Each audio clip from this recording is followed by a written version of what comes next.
Hi, guys. Welcome back to Crime Time with Jess for the third time.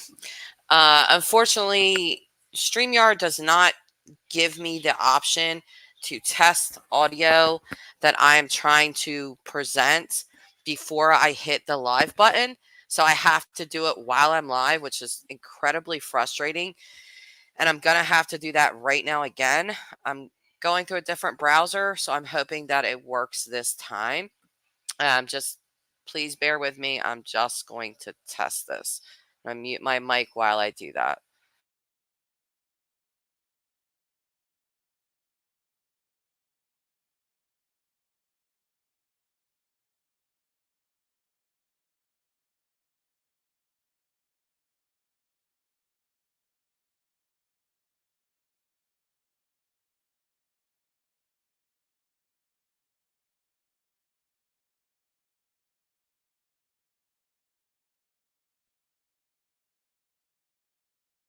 You solemnly swear or affirm the testimony you're about to give will be the truth, the whole truth, and nothing but the truth, so help you God? Yes. Thank you.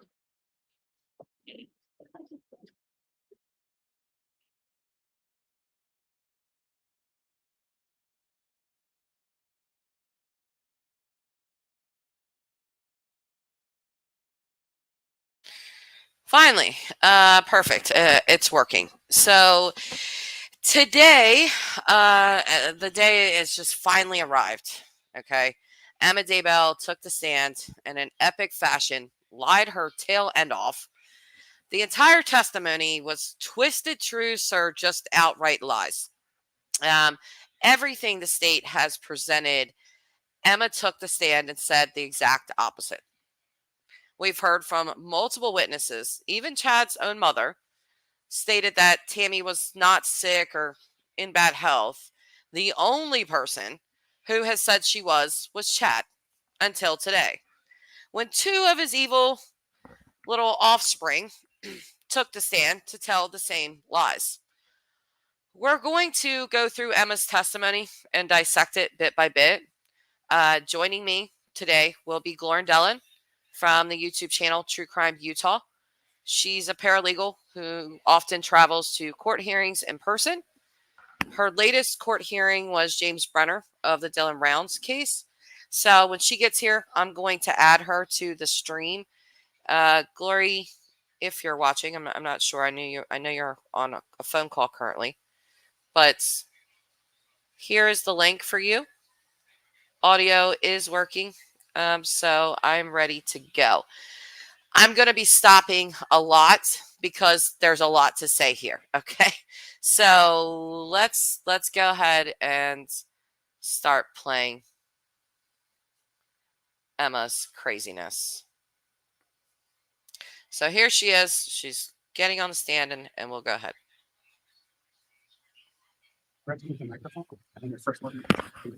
Thank you. May I, Judge?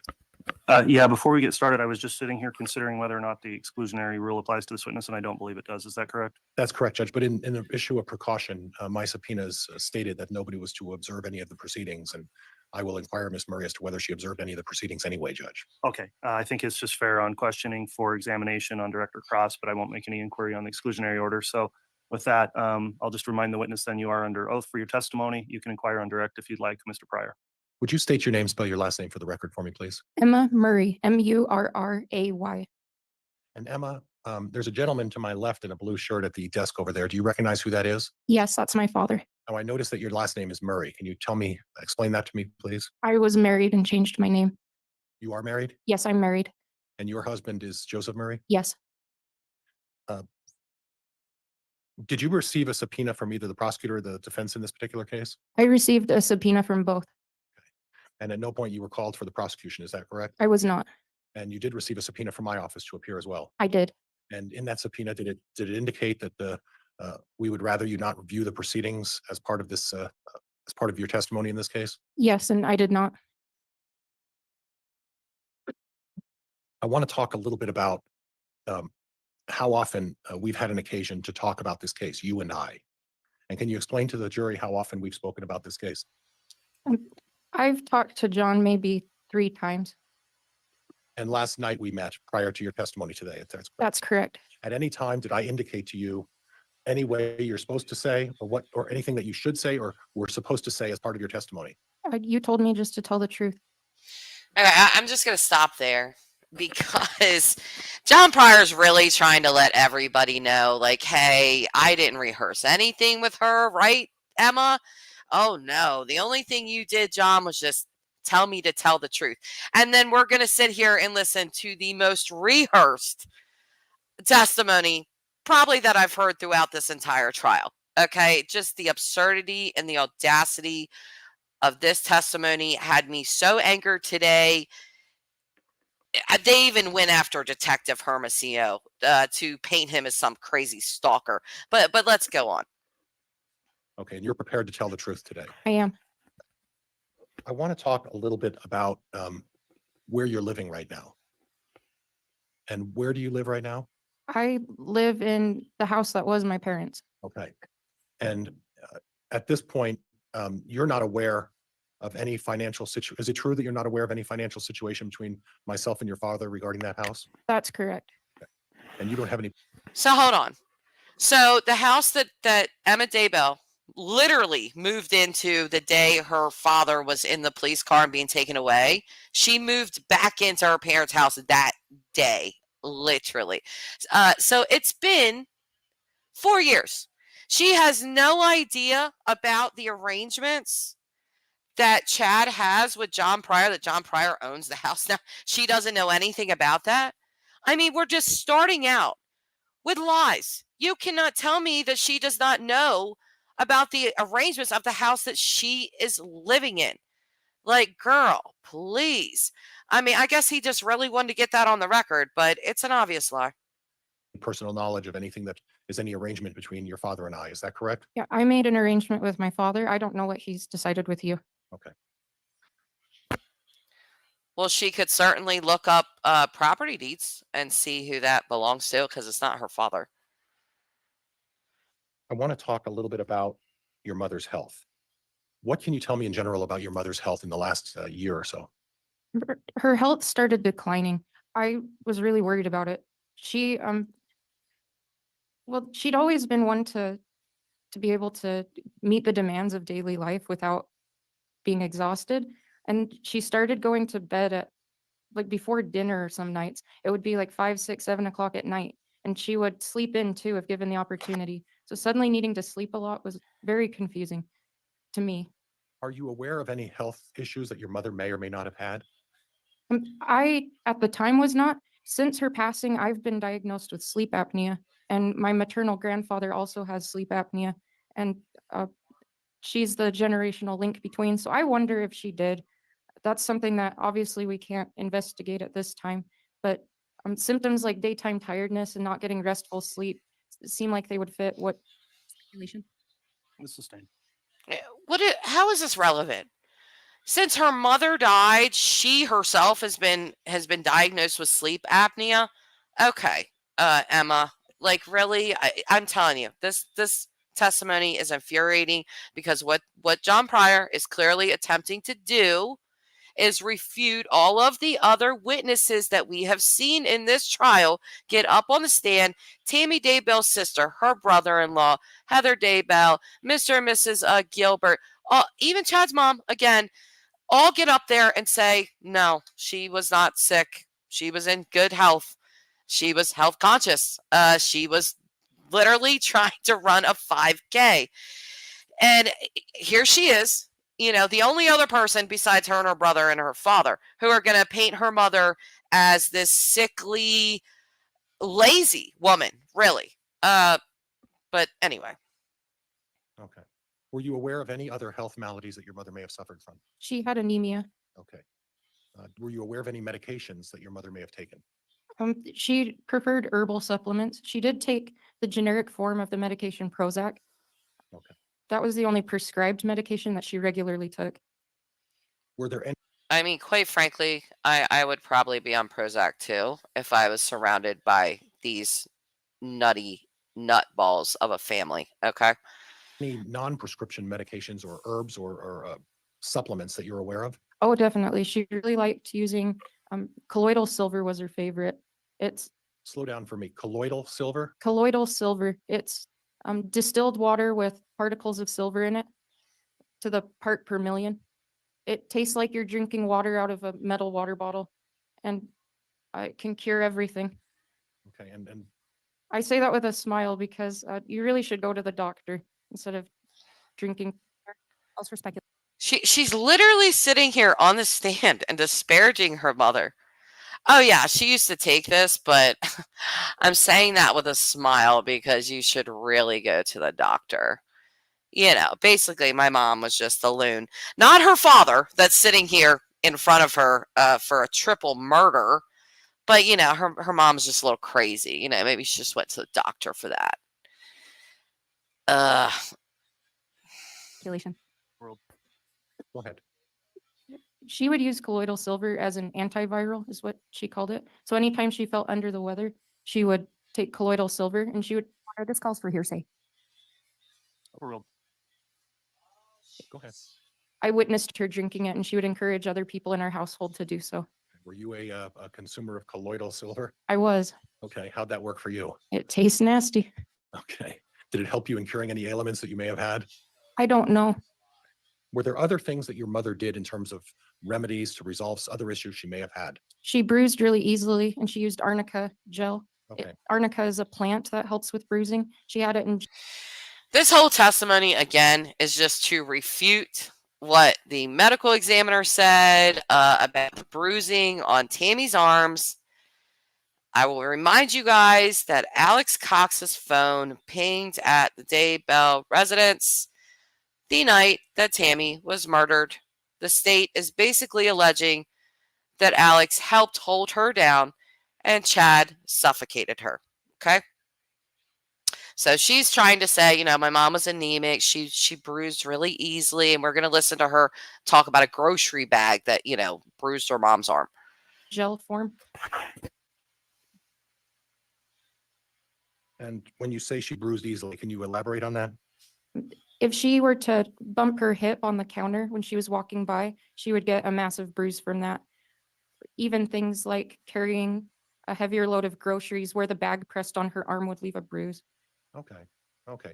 I want to go to the date of October 18th of 2019. Do you recall that day? Yes, Okay, and on the 18th, you were, and before I get there, your mother was employed at a school, is that correct? that's correct. Now, in terms of the physical size of that school, can you describe the physical size of that elementary school for me, please? This was a smaller elementary school built in a rural area. The area is growing, but the school is still small. Right now it houses 3 grades. Okay, so if there was discussion about having to travel within the school, would that be a significant distance that you would have to travel within this school?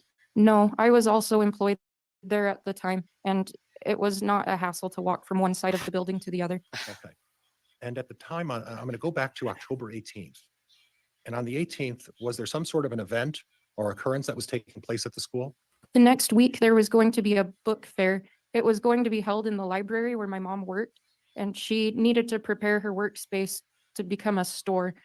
The community was going to be coming in and buying books. And so she wanted to move her personal items and personal books so that way they wouldn't get sold or stolen. And in terms of distance from in this small school you described, how far was your classroom to where your mother's library was? There were 2 different locations where she would work. One was a computer lab that was right next to my classroom. Some people didn't know that, but they shared a wall. You would have to walk around the corner for the entryway, but I could hear her teaching and she could hear me. Her library was just the next hallway over. It was hardly a. Can I stop and say that this woman sitting on this stand, okay, worked side by side with her mom. I assume that her mother probably helped her get a job there. Listening to her mother teach and all of these things, and you can still sit up on this stand and act like this alleged murderer didn't do anything wrong, and that just somehow the day before your mom was murdered, allegedly, you know, she just started showing these weird signs of you know, she couldn't carry a box of books. Like, come on, girl. Walk. When you say hardly a walk, did it encompass miles, No, feet? feet. Okay. Now, in terms of interaction with other members of the school, how would you describe your mother's personality? My mother was an introvert at the core. She could be friendly and small talk with people, but in general, I noticed she didn't confide in people. I also observed at that school, we, like many public schools, needed a lot more employees than we had. So most people were overburdened with work, especially support staff. And so she really didn't have time to visit. Even during lunchtime, when you would typically think someone could sit down and chat with a neighbor, she was helping students go through the lunch line and pay. Would it have been your mother's habit to openly discuss her health issues with members of her school staff? Objection, Your Honor, calls for speculation. Sustained. At any time, were you present when your mother discussed any of her health issues with other members of the school staff? Any chance that I got to, I would go visit her in her classroom, and I never observed her talking about her health with our coworkers. She seemed pretty embarrassed about. Objection, Your Honor, calls for speculation. Sustained. Did you observe your mother in terms of her interactions with other members of the school staff? I did. And what did you observe? I did not observe her talking about her health. Okay, just because she didn't happen to walk in and Tammy's discussing her health doesn't mean it didn't happen. And plus, what are you discussing your health for if you don't have any health issues? I mean, there was an autopsy done. Tammy was a healthy woman.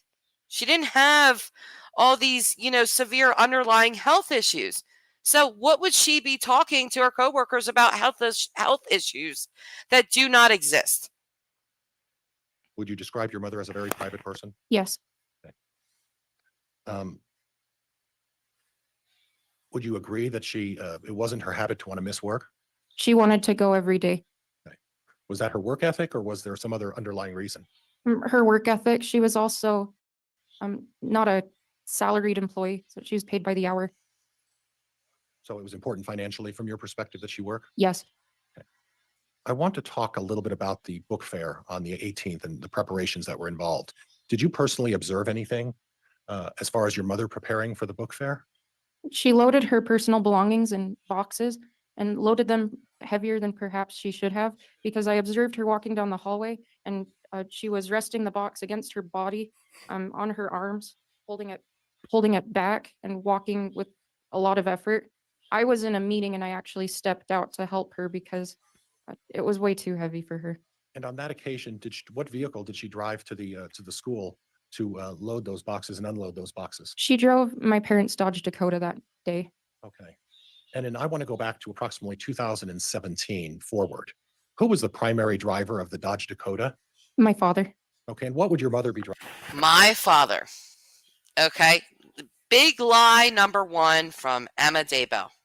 Okay. We're going to talk about that for a second, because the reason it's so important, this Dodge Dakota and who drove it, was because of Alex Cox's texts that they have recovered.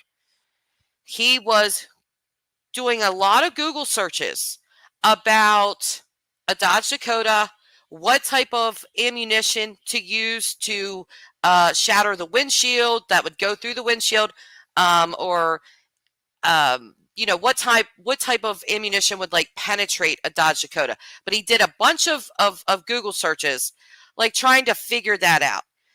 The Dodge Dakota, according to everyone else except Emma Daybell here,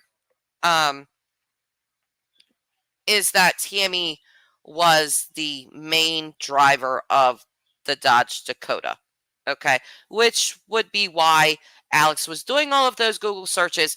But here she is on the stand saying, "Oh, nope, it wasn't my mom. It was my dad that really drove the Dodge Dakota." Okay, Emma, let's continue on with your lies. Driving. She would be driving a Chevy Equinox. She always liked to drive the nicer of the two vehicles. Now, there were Right. exceptions to your mother and father switching vehicles. Would that be fair? That's correct. But primarily, your dad was the one driving the Dodge Dakota. Is that correct? That's correct. Eventually, that truck was sold to who? My husband and I. Okay. Do you still have that truck? Yes.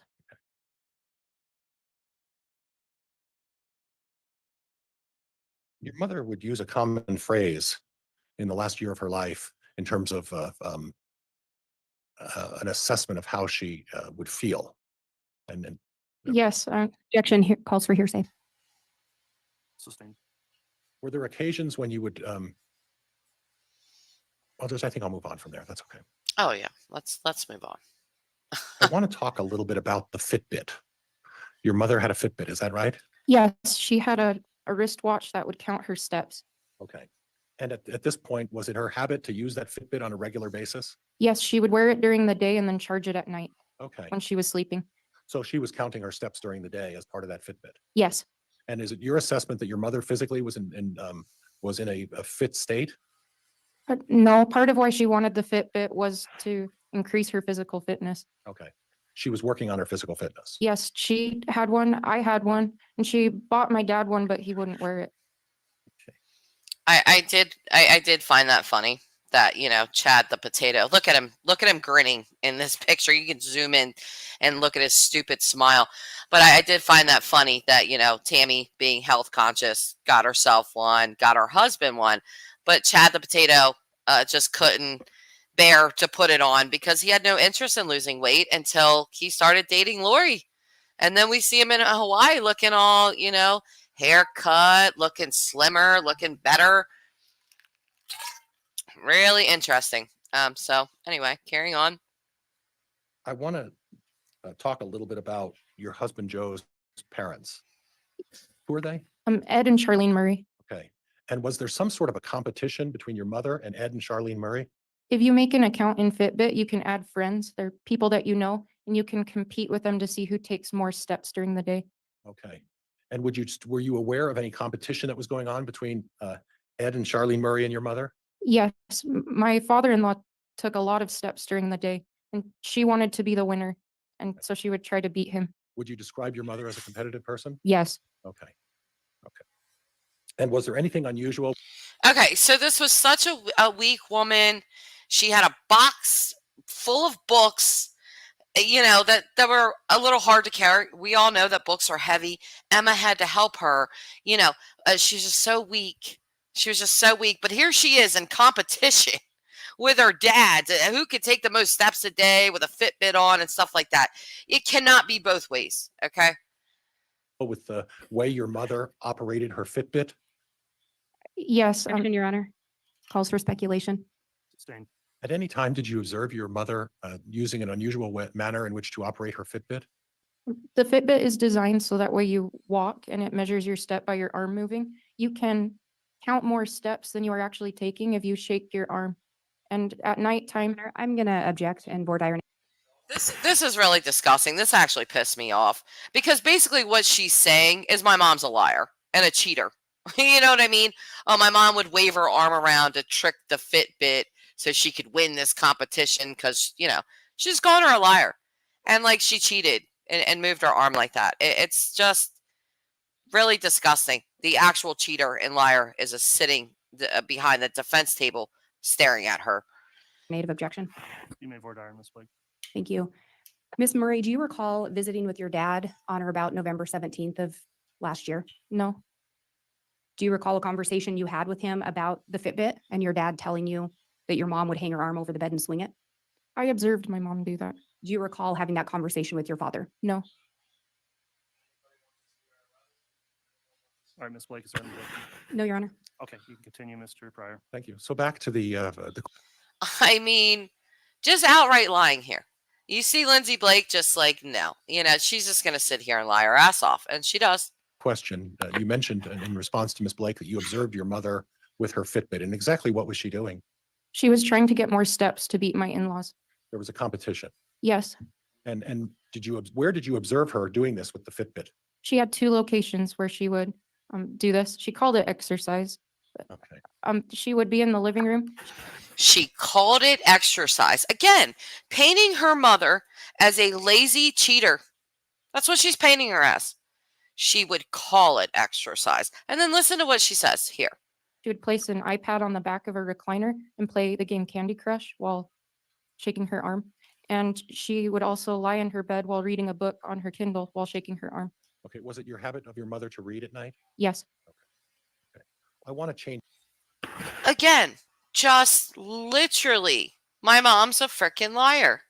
Oh, she would just put her Candy Crush game there and move her arm so she could beat my family in the competition. It's just You get up on the stand. This is what you have to say about your murdered mother.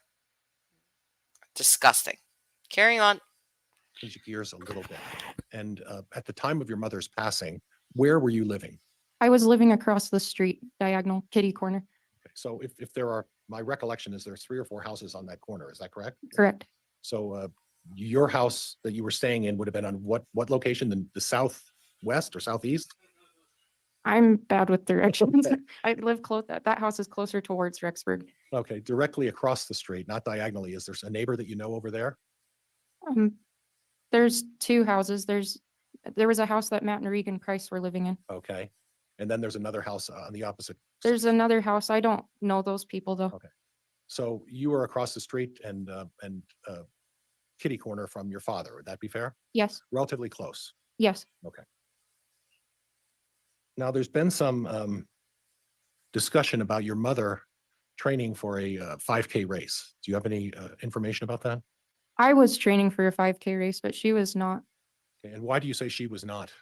I invited her to run with me and she told me no, and that she never would. Now, there was some discussion about your husband in September sponsoring a 5K race. Do you recall that, of 2019? Yes, he wanted to fundraise for an organization called Operation Underground Railroad, and he organized a 5K race. A similar one had been put on in the community before, and he wanted it to happen again. And so he organized it. My mother helped. Okay. How sick is that? Her husband, okay, was doing this 5K race thing for trafficked children. Meanwhile, here's Chad and Lori over here that just had murdered 2 children buried in his backyard, and her husband's, setting up a race for trafficked kids. I mean, you really can't make this up. And I agree with you, Lori Stout, that Chad's kids did him no favors on the stand today. Even though Emma really wanted to, she didn't. Well, in helping, did your mother participate in that 5K race? She did not. There was a discussion about some previous testimony about someone observing her. I believe it was a principal observing her crossing the finish line. Do you have any personal observations about what you saw that day? My mother may have walked across the finish line while helping with the race administration. She was not entered as a participant, and she did not go the entire distance. There were some people at the end of the race who were going very slowly, and a group of people walked with them to encourage them to finish. And she may have been with that group, although I don't remember seeing her. Okay. So the principal testifies that she ran across the finish line.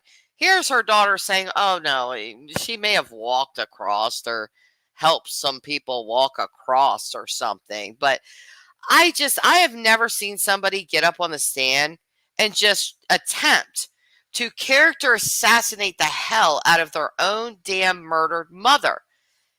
Infuriating. Okay. So what you're saying then is that you may have observed her with some people helping somebody across the finish line, but to your knowledge, she wasn't participating in the race. That is correct. She wasn't registered in the race. She wasn't dressed to run either. She was wearing blue jeans. Okay. And do you specifically remember that from September of 2019? Yes. Okay. I want to change the subject a little bit about the clogging and the Zumba high fitness classes.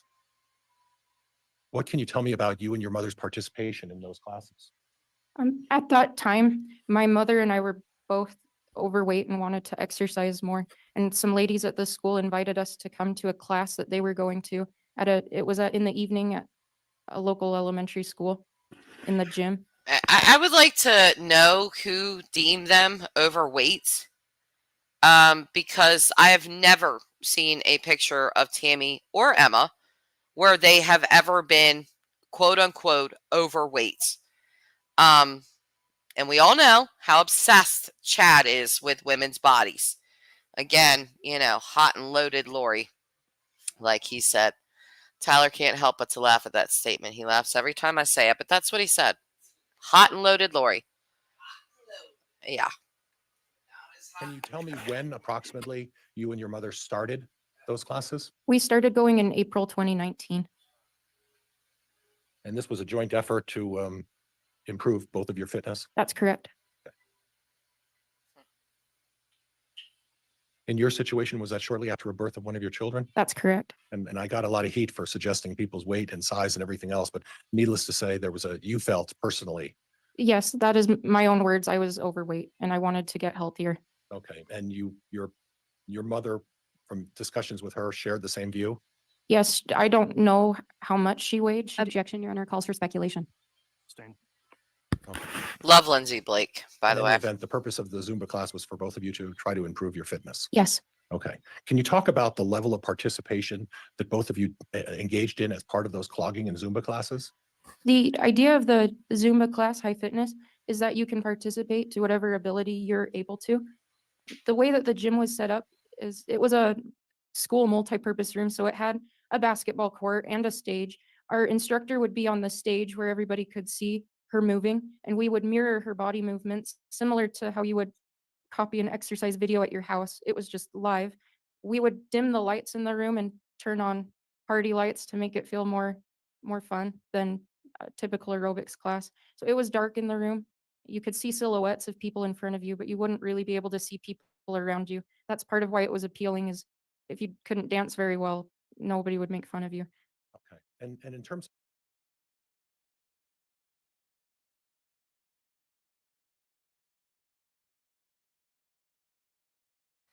I want to read Lori's comment here.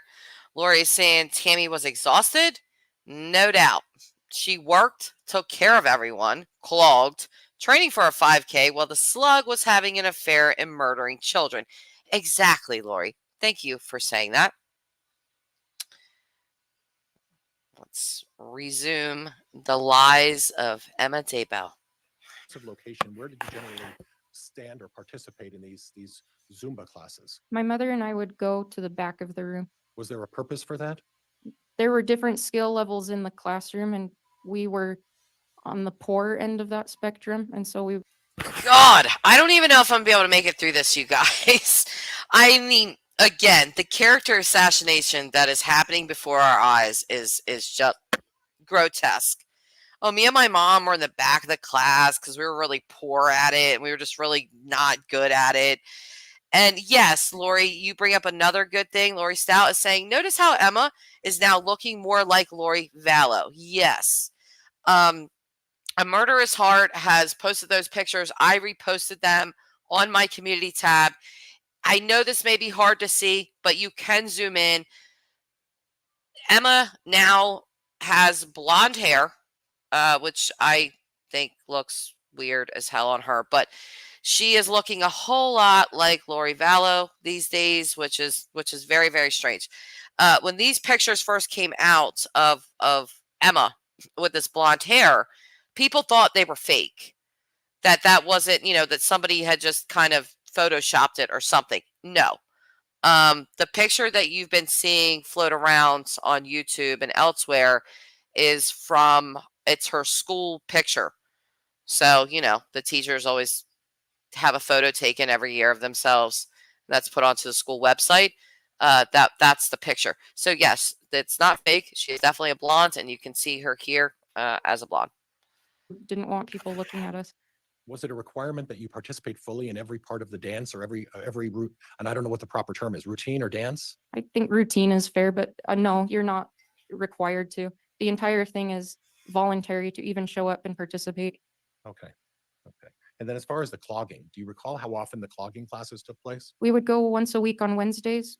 We went for about 6 weeks. Okay. And for about 6 weeks? Yes, So if I do my math correctly, and you're the teacher, not me, that's 6 times? just about. Okay. And then did that continue out? When did the clogging end? But she stopped going when she died, Okay. And then when did it start? about 6 weeks before. It was with the beginning of a school year. So if there's a suggestion by anyone that your mother had been clogging and doing Zumba class for over a year, would that be accurate? Objection, Your Honor, argumentative, calls for speculation. Abstain. I want to talk a little bit about your mother's other experience. Did she have any self-defense training? Not through a formal class, but our church would periodically organize evenings and She literally minimizes everything that Tammy did or puts it down in some way. You know, Tammy did take self-defense classes at her church. She was interested in that. She did that.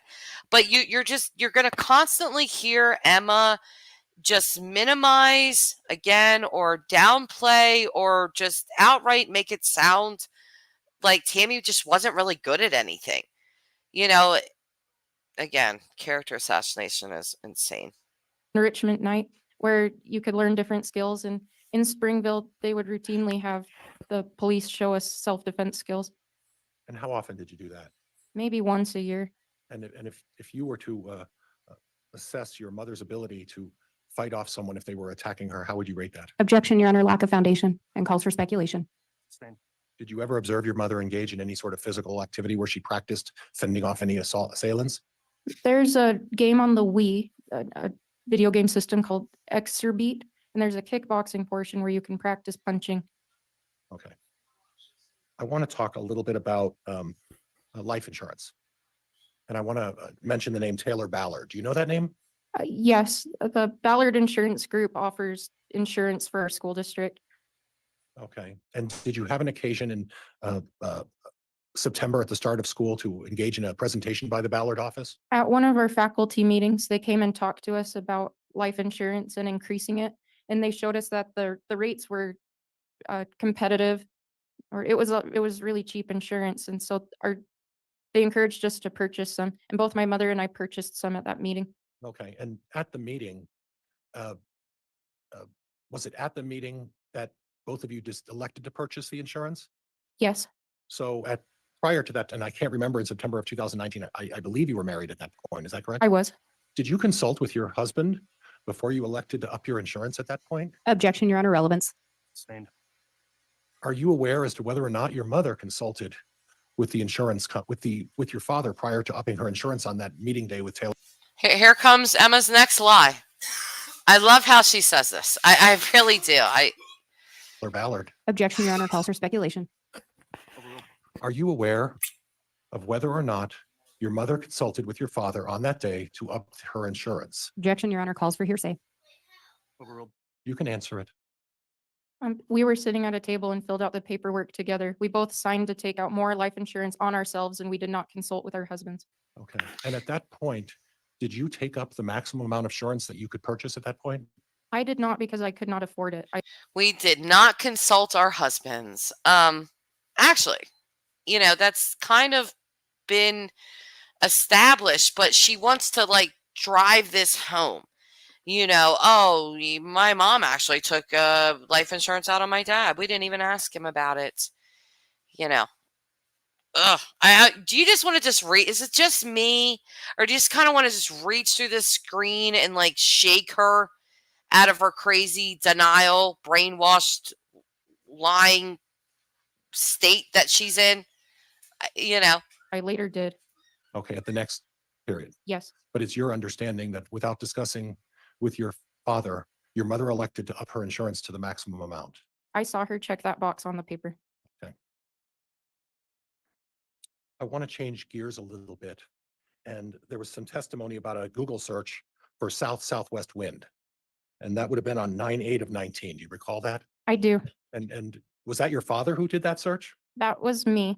And what was the purpose of doing that search? I saw a rainstorm. We were planning an outdoor event, and I wanted to know if those clouds were coming our way. The weather forecast for where we live in Rexburg is sometimes inaccurate because we don't live in Rexburg. So I was trying to be an amateur meteorologist, and the weather app said it was coming from the south, southwest, and I didn't know if that meant it was coming or going from the south. This really disgusted me. Okay, because she is Chad. Chad looked up the weather, okay, because he was burning, most likely Tylee. Okay. So he looked up the weather to see which way the wind was blowing. She's taking credit for that.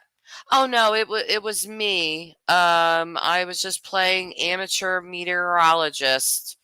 I was just on the computer. I was open to everyone. That was me. That wasn't my dad. Bullshit, Emma. West. And so I did a Google search on the desktop computer that my parents kept in the living room. that would have been typical at that time. I was late to getting a smartphone, so using a desktop computer would have been more comfortable for me. And it was common just to jump on the computer. There wasn't any login or anything, so it was just getting on the internet. Okay, and the access to that computer, I'd like you to talk a little bit about where that computer was in relation to the rest of the house. My parents had two different computers, a PC and a Mac. There's different capacities of each one, and my mom liked different parts of both for the business. So they had one of both, and they were next to each other in the living room. And the screens were set up so that way everybody could see the screen.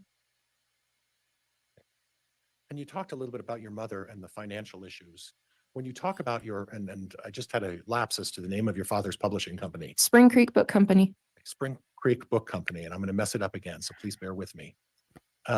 How would you describe the different roles of your father and mother in terms of their participation in the Spring Creek Book Company?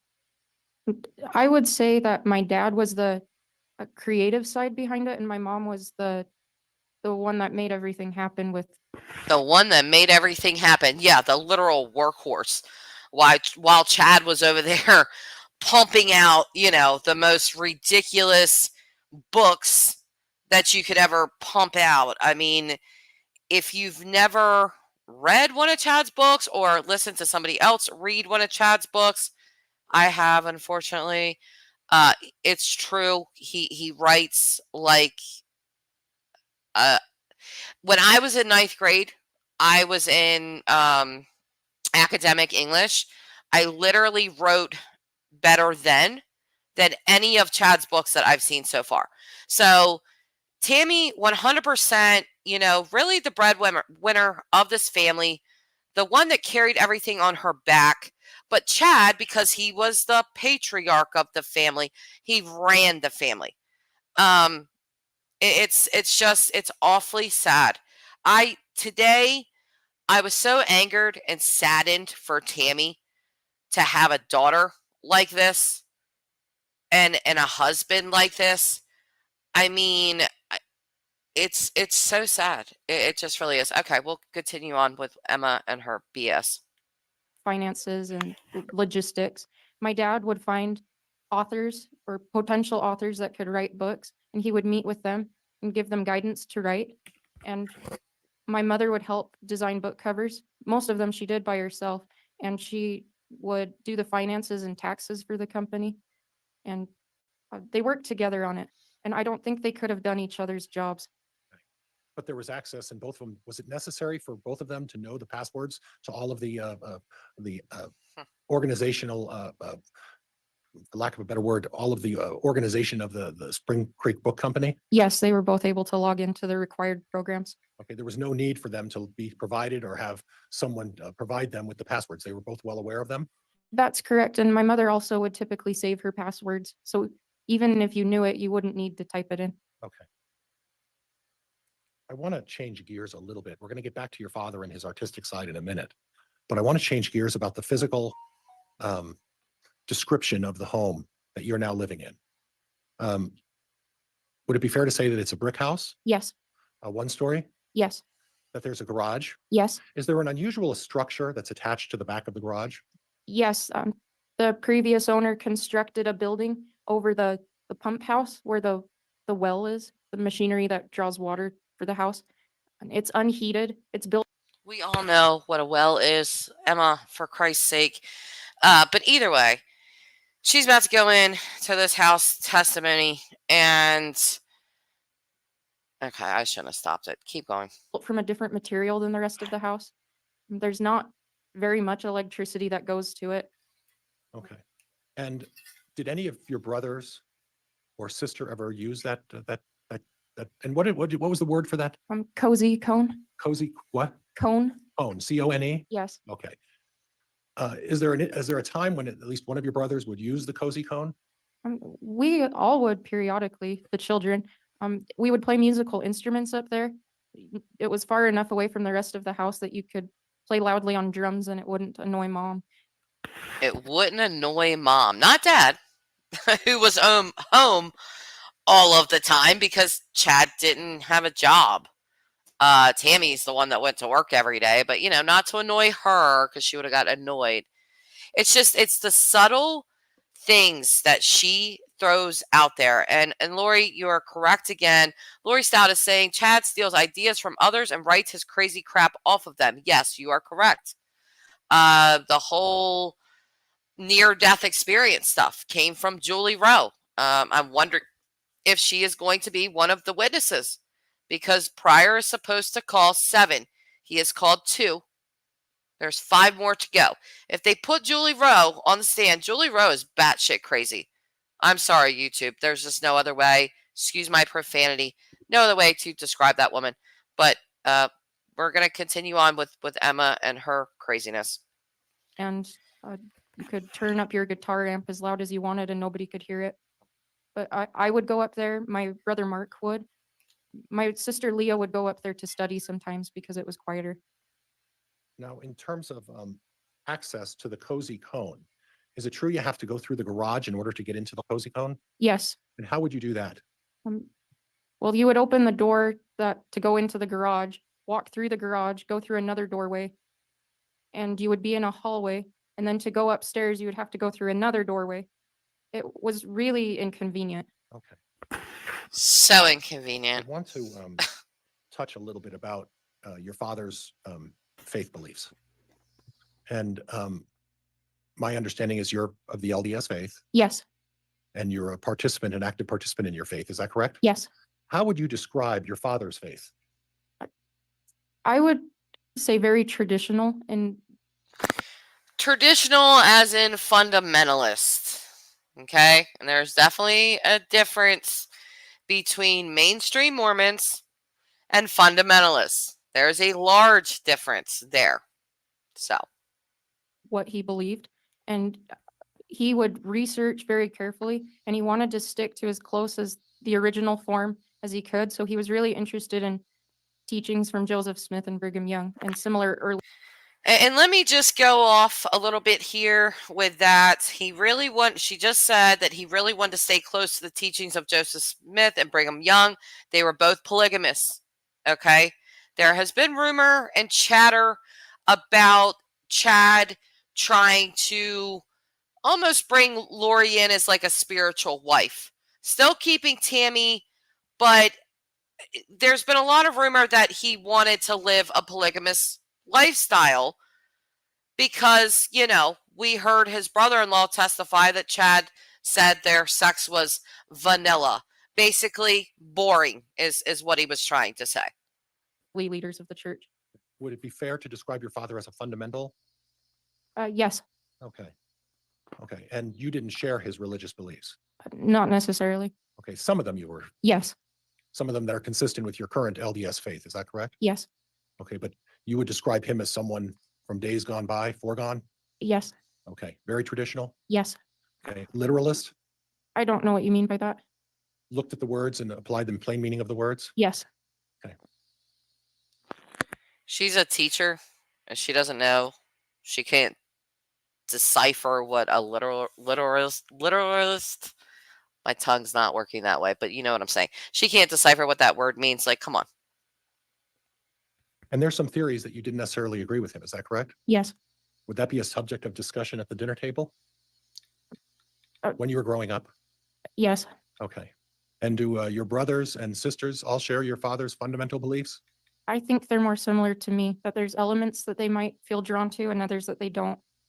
Are there elements of your father's faith that you don't necessarily agree with? Yes. Okay. Okay. There's been some discussion about the idea of light and dark.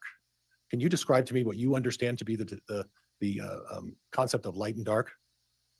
The phrases good and evil would be talking about your actions, what you chose to do, where light and dark would be talking about your motivations. Light means that you're acting selflessly like the Savior would be, and dark means that you're selfish, focusing inward like Satan would be. Okay. Was this something that your mother, from your discussions with your family, shared with your father in terms of her beliefs? Yes. So would it be fair to say that your mother's beliefs, to your knowledge, were also of the fundamental or traditional node? Probably more so than him. Okay. Did she ever have discussions about putting numbers, death percentages or numbers, whether how light and how dark a person would be? Yes. Did she do that frequently? Yes. Okay. Was it particularly about anybody, or was it as her day-to-day activities, she would make comments about that? As she came across people and observed things, she would mention it. Objection, Your Honor, calls for hearsay. You know, this is what they call putting the victim on trial, because we all know that Chad came up with this crazy light dark system. We all have deciphered, I believe at this point, that he absolutely started with his own immediate family with brainwashing them. So it doesn't surprise me. It was a shock to me that Tammy even knew about it, but she did, and it shouldn't have been a shock because, again, when you're going to start testing crazy things like this, why not test it out on your own family first and see how that goes? So, but they're putting the victim on trial here. You know, oh, Tammy was just walking around. He's dark, he's light. She's dark, she's light. You know, they're making her sound like the one that did this kind of stuff. Tammy didn't kill anyone. Tammy's in the ground, like John Pryor likes to say. Not Chad Daybell, the one that came up with this crazy system and these ratings of people and all of this nonsense. Okay, hold on. Okay. Now, you had an occasion personally to deal with your mother's rating system in terms of dark. Is that correct? Several. Okay. And was there an occasion when your mother engaged in a practice of trying to rid some sort of dark entity from you? Yes. And can you describe what that was about? Objection, Your Honor, relevance. Overruled. Can you describe what that was about, please? I have struggled with anxiety for years, and it was feeling very unmanageable. And I felt like there was a being that was with me. And I talked to my parents about it.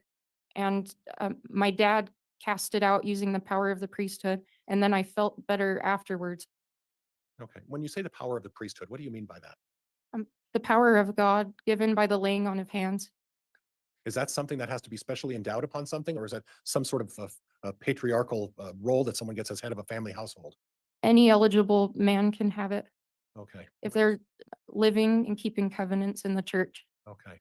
And on issues of covenants in the church, your father's not a perfect person, is he? No. And you're aware of relationships that had been going on, and I'm not trying to embarrass you or cause you some difficulty, but Yeah, so how was Chad giving these patriarchal blessings, which everybody has said that was not proper of him at all to do? But she said, you know, as long as you're keeping covenants with the church and, you know, doing what you're supposed to do, then you could do that. Well, we know that he was having an affair and definitely not following the covenants of any church that I know of, LSD or any other church that I know of, because what church promotes murder? And you know, being your own God. I mean, this is just, her testimony is awful. you did subsequently learn that your father had a relationship with another woman, Yes, and that was not an appropriate relationship. it was not.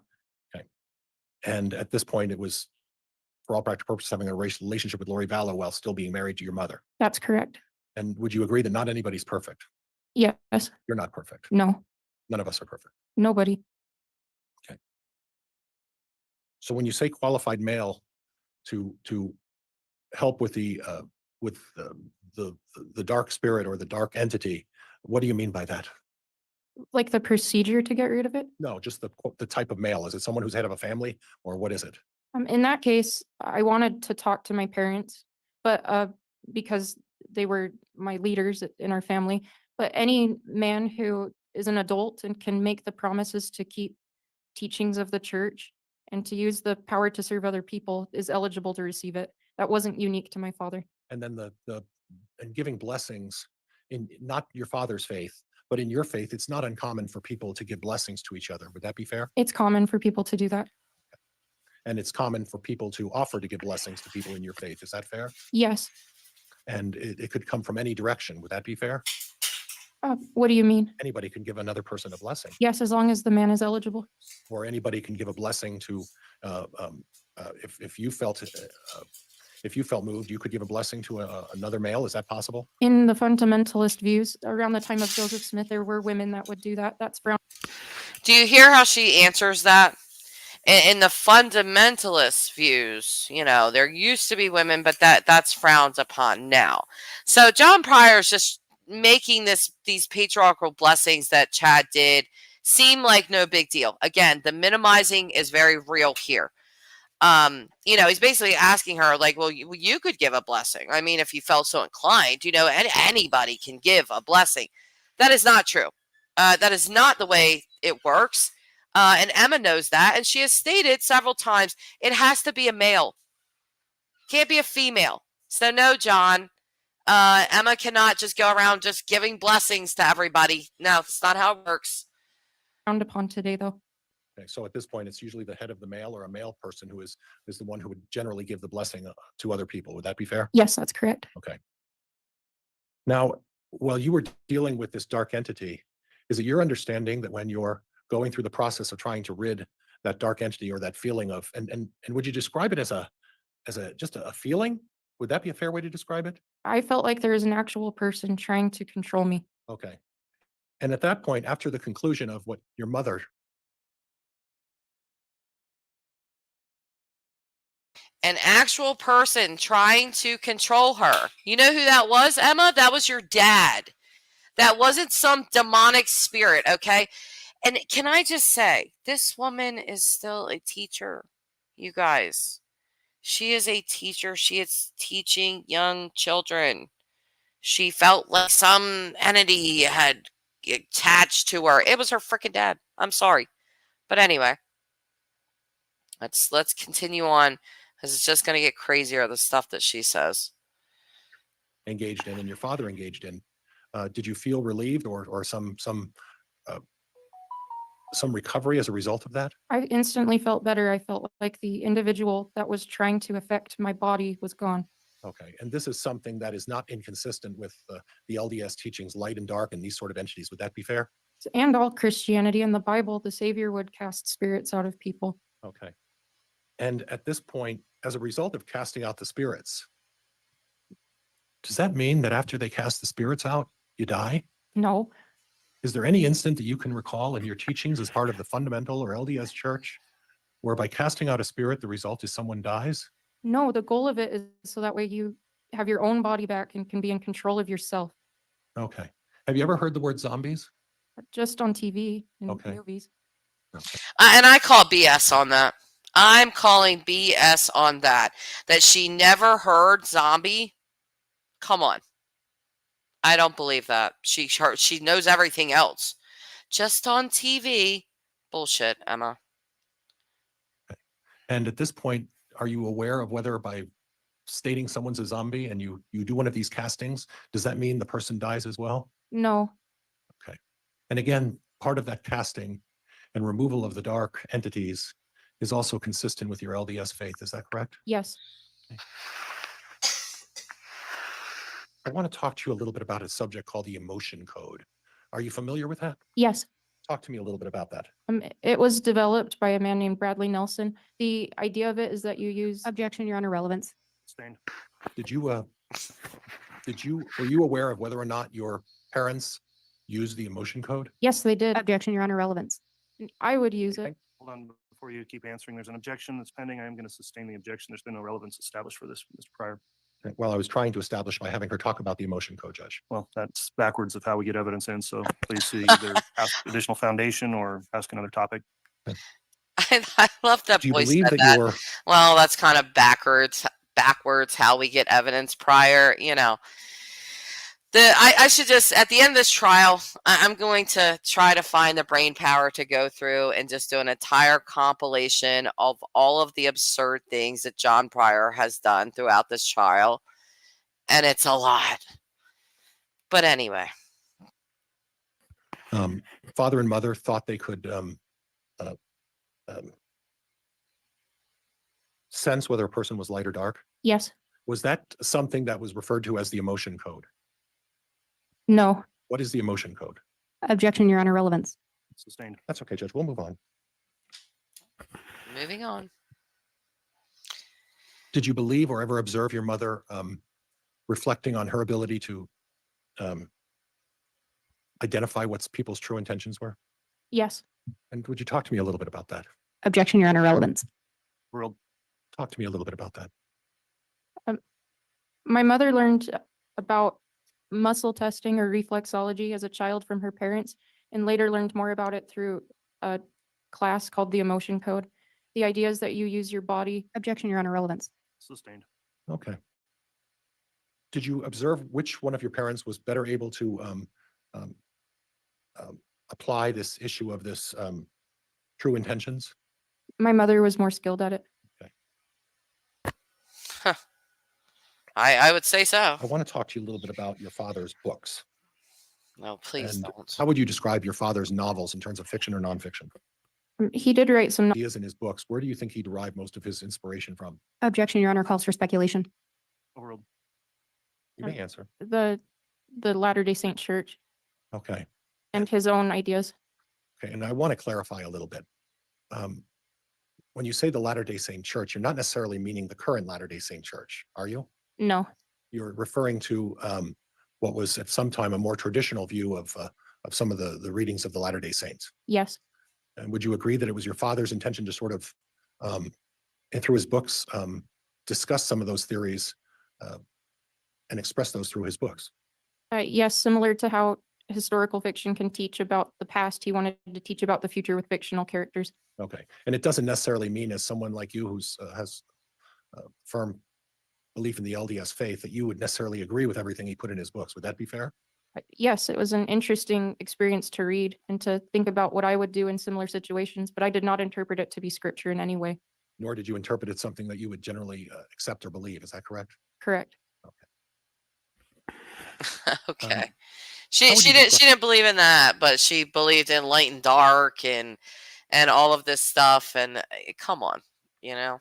Describe your father's personality, Very introverted. much like your mother, Yes, without name calling. Would you describe your mother and father as more of a bookworm type? yes, Okay. But your father enjoyed expressing his views about his religious theories, correct? he enjoyed speaking in front of groups and teaching. Okay, stop right here. Okay, this is double talk. She is speaking out of both sides of her mouth. She just told us that Chad was an introvert. And then she just said, oh, he likes to talk in front of big groups of people. I don't know very many introverts that like talking in front of big groups of people. It's kind of the opposite of what an introvert is. But not necessarily talking one-on-one with many individuals. That would be very draining for him. Very draining to talk one-on-one to people as an introvert, but totally fine as an introvert to get up and just talk in front of a bunch of people. How many introverted people do you guys know? Do you know any of them that like to get up in front of talk in front of a bunch of people? Any of them? Really? But talking in front of a group and teaching had a different energy about it. And your father found great satisfaction in anyone who would take an ear expressing his views. And once he got on the subject, he would. It was something he was passionate about, and he enjoyed talking about it.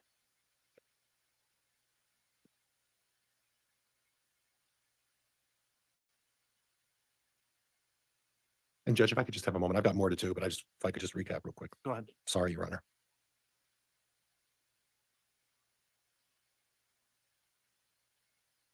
I want to talk to you a little bit about whether or not you know if your mother is familiar with paintball guns. As a family and like her current family with husband and children, I'm talking about from her past. that's a common recreational thing where we grew up in Utah. It wasn't something she enjoyed doing, but she probably went at some point. Okay. Were you familiar with her brother and uncle who were involved in that? Yeah, she had an older brother and an uncle who was about their age that liked to do adventurous things. Okay. So at the time, do you recall the incident with the paintball gun incident? I do. You recall approximately when the date of that was? October 9th. Did you have an occasion to talk to your mother about that? Yes, I had been with her moments before. She had dropped me off from our clogging class, and then she went home. And she posted on Facebook about it. That's how I learned about it. And I called her immediately. Okay. Was there any confusion as to what she felt someone was pointing at her? She was very sure it was a paintball gun. Okay.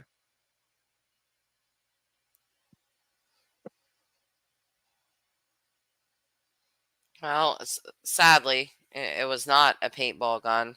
It was a real gun. And I think that There's more testimony that'll go on about Tammy, not ever holding rifles or things like that. She just, nobody thinks that, oh, somebody's going to run up on me and try to shoot me, out of nowhere. So I just think that Tammy thought this must be like a paintball or something. Like, who's going to run up and try to shoot me? You know what I mean? So I think she thought that, but unfortunately, it was a real gun. So Lolo is saying, my children wouldn't be in her class after today. Oh, absolutely, Lolo. Same. Lolo is saying, I wouldn't believe a word she said. Right. Shag is saying he was only an introvert when you didn't want to talk about him or his ideas. Usually they call people like Chad a narcissist, not an introvert. Bingo. Thank you. Perfect comment. That is exactly correct. He's not an introvert.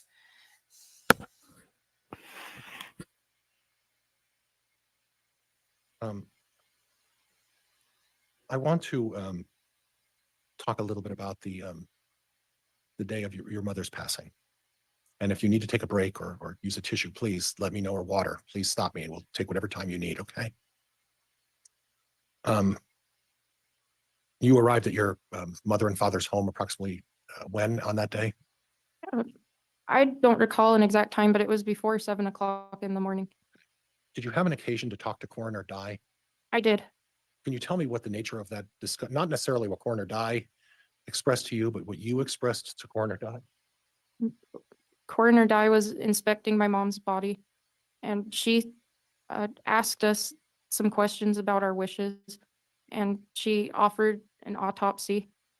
In the area that we live in, the body would have to be taken to Boise, which is about 5 hours away, and it would delay the funeral. And this is my own personal view. I don't think autopsies should be done on anyone. And She doesn't think autopsies should be done on anyone. So your mother, who is, by all means, she wasn't old. I can't remember exactly how old Tammy was when she died, but I want to say she was in her mid to late 40s, and she just suddenly dies, and you don't want to know why.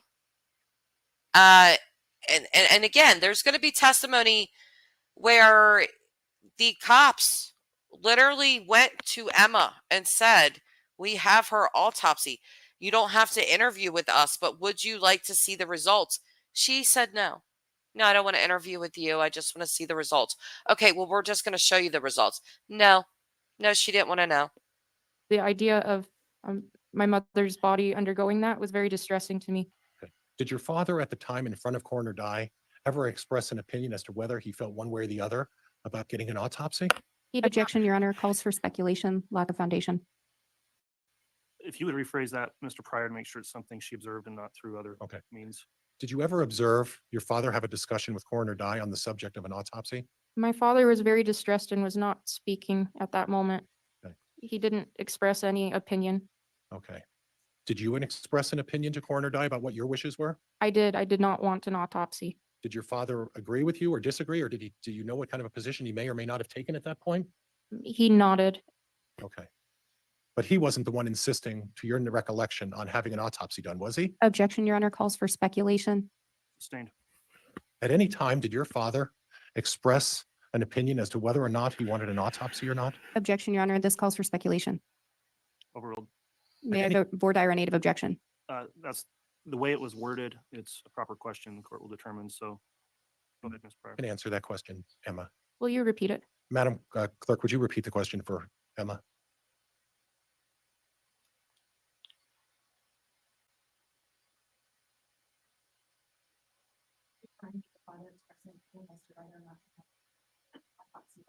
Objection, Your Honor, hearsay. This calls for hearsay. Overruled. Go ahead. He never expressed an opinion. Okay. Which that's a lie, because we had what was his title? He was the funeral guy that was friends with Chad for a really long time. He talked about Chad wanting no autopsy, rushing this funeral, everyone found it odd. Everyone found this odd, except for Emma. And you're going to hear why. At the time of the discovery of the passing of your mother, how would you describe your father's emotions? He was more distressed than I've ever seen him in my entire life. I'm Please. used to, well, at that time I was an adult, but he felt like an adultier adult. I was used to my parents being in control and in charge, and seeing him so distressed and emotionally out of control was very scary to me. And I didn't doubt his grief at all. I'd never seen him more upset than in that moment. Would you be able to assess whether that was genuine grief or not? It appeared to be genuine grief. Is there any doubt in your mind? No doubt at all. You understand? No doubt at all as to his grief. And yet in his text messages to Lori, what did he say? I'm really sad, but not for the reasons that people think I am. Yeah, his grief was so genuine.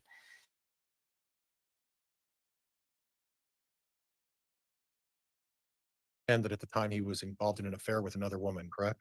Correct. But in spite of that, you still felt that he was genuinely grieved about your mother's death.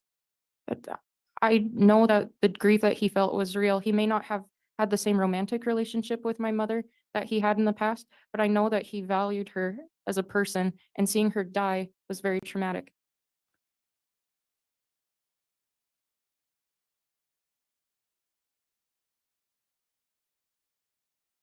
Okay, sorry. So I muted for a second. Oh, that's really cool. But seeing her die was very traumatic. Did you just slip up there, Emma? Did he see her die? Because I thought he woke up. I thought he slept through her entire death, and he just woke up and she was dead. But you're saying seeing her die was very traumatic. So I'm just wondering, was that a little slip up from Miss Emma Daybell? Not sure.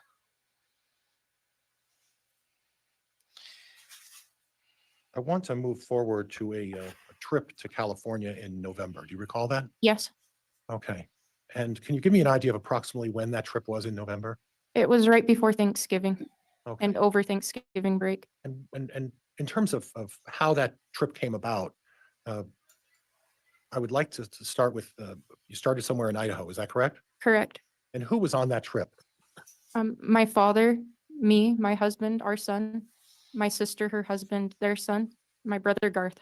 So if I go back over that long list, your sister Leah was there Yes, with her husband, yes, your husband Joe, yes, you, yes, Garth. yes. Garth didn't have his wife at that point. He is was that- not married at that time. Okay. And then in addition, your father. Yes, And you left the St. Anthony Rexburg area fair.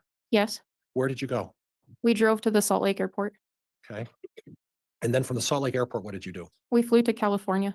Okay. And then what did you do in California? We went to Knott's Berry Farm. Okay. How long of a trip was that? Just a few days. Was it a Thanksgiving trip of some kind? Yes, Okay. And then what was your father's plans after that weekend? he was going to go live in Hawaii. He was going to go live in Hawaii. Lori came to California in a car. Okay. They knew. They freaking knew. I've made 2 videos with the exact title that they knew. If no one else knew, Emma knew, Garth knew. They knew that their father was headed right off to Hawaii to go live his life with his hot and loaded wife, Lori Vallow. Okay. And was that going to be a permanent move? No, Temporary? that's what he said. Okay. That's what he said. Yeah. Well, I don't think that was going to be temporary. Was there any secrecy applied to that meeting? Was there any way that he was trying to conceal where he was going or what he was doing? No, Okay. So it was public airline tickets, yes, public transportation, yes, public hotels. yes, Okay. Public planning. yes. Okay. And at some point, was someone else planning on going on that trip with you? Yes, Lori Vallow attended with us. Okay. Did she Wow. drive from Rexburg, St. Anthony area with you folks to Salt Lake City? She did not leave the same time we did. and She Okay. did not leave from the same location. Okay. Do you know where she left from? I do not. Do you know when she arrived with you in California? She arrived later that night, about 12 hours after we had left. She arrived by vehicle. Okay, is that not a red flag? Ma'am, your mother just died. You're taking a family trip and your dad's moving off to Hawaii. This is within 17 days of Tammy's death. 2 weeks and 3 days. Chad was married. I mean, how is this not a red flag? And I'm going to tell you how this is not a red flag, because she's going to say this on the stand. She knew that her mother was one of the people that Chad Daybell said was going to die. She said it. Okay. Did you ever find out why she was not going with you folks for the drive to Salt Lake and then the plane trip from Salt Lake to California? She told me that she was with. Objection, Your Honor, calls for hearsay. Sustained. She told me that she was Hang on. with. Oh, sorry. Hang on. You can answer that. Was there a discussion with her about what she was planning on doing prior to arriving in California? Objection, Your Honor, this still calls for hearsay. Sustained. Was there at any time, did you learn at any time what Lori Vallow was doing before she arrived at California? Objection, Your Honor, this still calls for hearsay. Response, Mr. Pryor? It doesn't call for hearsay. I'm asking whether she learned of something, Judge. I'm not asking what she said to her. Your Honor, Because again, they're trying to paint it as Lori and Alex did all of this, and Chad's just an innocent person who just, had 2 dead kids, his wife's 2 dead kids buried in his backyard. He just didn't know anything about it. I mean, it's completely absurd. It truly is. And I can appreciate Pryor trying to put on a defense here. It's needed. This is our justice system. This is how it works. But damn if it's not frustrating as hell to watch some stuff like this. Your Honor, may I voir dire your native objection? No, I'll overrule the objection. She can answer. Did you at any time learn of where Lori Vallow was doing on the before she arrived in California? She told me that she was. Hang on. I don't want you to say what she told you, whether you learned information. I learned that. Objection, Your Honor, this is why it calls for hearsay. Judge, I'm not again asking for what Ms. Vallow may have said, although I think a statement of a co-conspirator, it comes in anyway. Well, that is true. Co-conspirator statements do come in. Your Honor, not from, only as a party opponent, so the state would still object. This calls for hearsay. It's not based on personal knowledge. Judge, there's no indication that Ms. Vallow is on my side or in any way in support of. Your Honor, case law is clear. All right. Judge, would this Let be me- time to take a break? Yeah, I don't want to have continued argument over this in the juror's presence. I want to make sure that we're going into these types of issues. I get a clear ruling before we continue with objections in front of the jurors. So why don't we go ahead and take the morning recess a little earlier for 20 minutes here, and then I'll hear additional voir dire on this and argument in aid of objection if there is any, and we'll make a ruling before we get back on with additional testimony. So that'll be the time for the morning recess, and we'll go ahead and take the break now. And may she be excused to, at this point, she's coming back, may she be excused to? She can step off the stand and Thank take a you. break also, just not to discuss her testimony with anyone else, including you, Mr. Pryor. Okay, thank you, Judge. All right. Including you, Mr. Pryor. Like I right from the beginning, John Pryor's like, we didn't talk about this, right? Like I didn't tell you what to say. And she's like, no, you just told me to tell the truth. BS. This is the most scripted testimony. Obviously, we're going to skip the break. We're not going to be watching any of that. Well, there's nothing to watch, but let's see. I'm not sure exactly when Emma comes back on the stand. About right here. All right, so we'll start up here. Hi, Justice Jane. Good to see you, All right, I'll love. just note on the record, the jurors started entering the courtroom, but were excused without hearing any of the court's ruling here. For these reasons, though, also it's not a statement of offer against the opposing party here. There's no indication that there's any statements directly from Lori Vallow about or against the state of Idaho here. So the court is going to sustain the objection on this or any other grounds that come up in relation to statements made by Lori Vallow, unless, again, they fall within these narrow exceptions under 801 D2E. The court finds that does not apply as an exception, so I am going to sustain the hearsay objection. So that'll be the court's ruling. And Judge, if I could have some parameters, my understanding is that the court is excluding Emma Murray from stating what Lori Vallow told her. but that doesn't exclude me from inquiring as to whether there was a discussion about a particular topic. At least the way I read the rules, that doesn't exclude me from from inquiring as to whether a particular topic was discussed with Ms. Murray and Ms. Vallow. Is that correct? All right, well, my ruling is limited to the line of questionings that came up. So whether or not, again, it goes. Okay, we're gonna go past all that and go right to the questioning.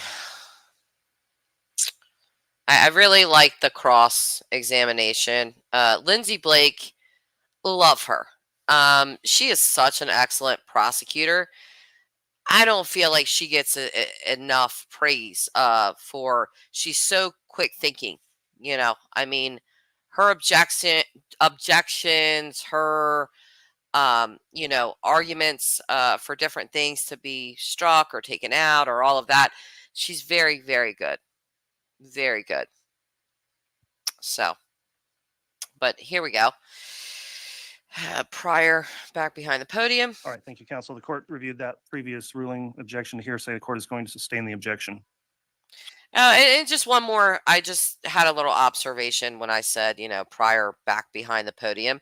Remember when Samantha, Tammy's sister, was on the stand and he was so disrespectful to her that he wouldn't even get up from the defense table and walk over to the podium and actually, do his job. He wanted to sit behind the defense table and I'm sorry, it was Heather Daybell. So disrespectful to her. And he's kind of sat behind that defense table like, you're not even worth my time of getting up or walking over to the podium. Remember that? But anyway, okay, so let's carry on. So at some point, is it fair to say that you had a discussion or multiple discussions with your dad about where the children might or might not be? Yes. I want to go to the issue of the planning of your mother's service. Were you present at the time for the planning of that service? Yes. Who was present at that time? When we first talked about choosing a day for the funeral, we were meeting with the mortician and Who was that? it was from he was from Flam Funeral Home. I don't recall his name. And were you given a couple of options as to when to have the service? Yes. And what were those days? They gave us the choice of Tuesday and Saturday. There were other customers that the funeral home was helping, and those were the only days that they were available to have her ready by. Okay, so She is so freaking full of it. This part pissed me off too. Because isn't the mortician Chad's former neighbor of like 9 years? She doesn't know his name. And then she's acting like, oh, there was only 2 days, Tuesday and Saturday. Saturday would have been 1 week from Tammy's passing, which is a very normal time to have a funeral. I think my father, it was a week when he passed and we had his funeral. It was about a week. So a week is a very normal thing. Having a funeral in 3 days is not common. But here they are trying to say, oh, well, the funeral home was just helping other people. Like, they had so many people. They only gave us Tuesday or Saturday, so we just picked Tuesday. It had nothing to do with my father trying to rush off to Hawaii and get married. It was the funeral home and how busy they were. Like, BS, girl. BS. So I want to clarify something. Your mother passed on that Friday, Saturday. Yes. You're not talking the actual Saturday where the unfortunate time you've discovered your mother. You're talking a week later? Yes, 7 days after that. So was that a family discussion as to whether or not you would do it on the Tuesday or the Saturday? Yes. And then the decision to have the funeral in and I'm going to hack the town again, Springville. Yes. Is that the name of the town again? Yep. Springville. Spring Creek, Springville. I'm going to mess this up, so please forgive me. So the decision to have it in Springville, was that also a family discussion? Yes. And the decision was made for Springville as opposed to Rexburg. Why? My mother had lived in Springville far longer than she had lived in Rexburg, and her family still lived there. And there was a family plot in the cemetery, so it just seemed like the natural decision to bury her there. Okay. Okay. I want to go back a little bit about the the outdoors and your mother's participation in the outdoor activities around the property. Can you elaborate a little bit about what your mother's primary interest and role was in terms of the outdoors? She loved to nurture things, so taking care of animals and gardening and growing plants. She really wanted to have a strawberry patch and raspberries. She liked cute little critters like ducks and chickens and rabbits, and she would take care of them. Now, in terms of managing the pet cemetery, was that your father's role or your mother's role to manage that? My mother's, Okay, and she was the one primarily responsible? yes, So your father didn't necessarily go there and participate in anything with the pet cemetery. Would that be fair? yes, that's fair. Okay, so anything that changed or anything that was modified in terms of the pets or pet cemetery, would your mother be aware of it? She would be aware. Okay, okay. And you recall that you've seen some evidence, actually the news, it's been all over the news, about an email that your father sent to your mother on September 9th, correct? Yes, Mr. Breyer, quick sidebar, please.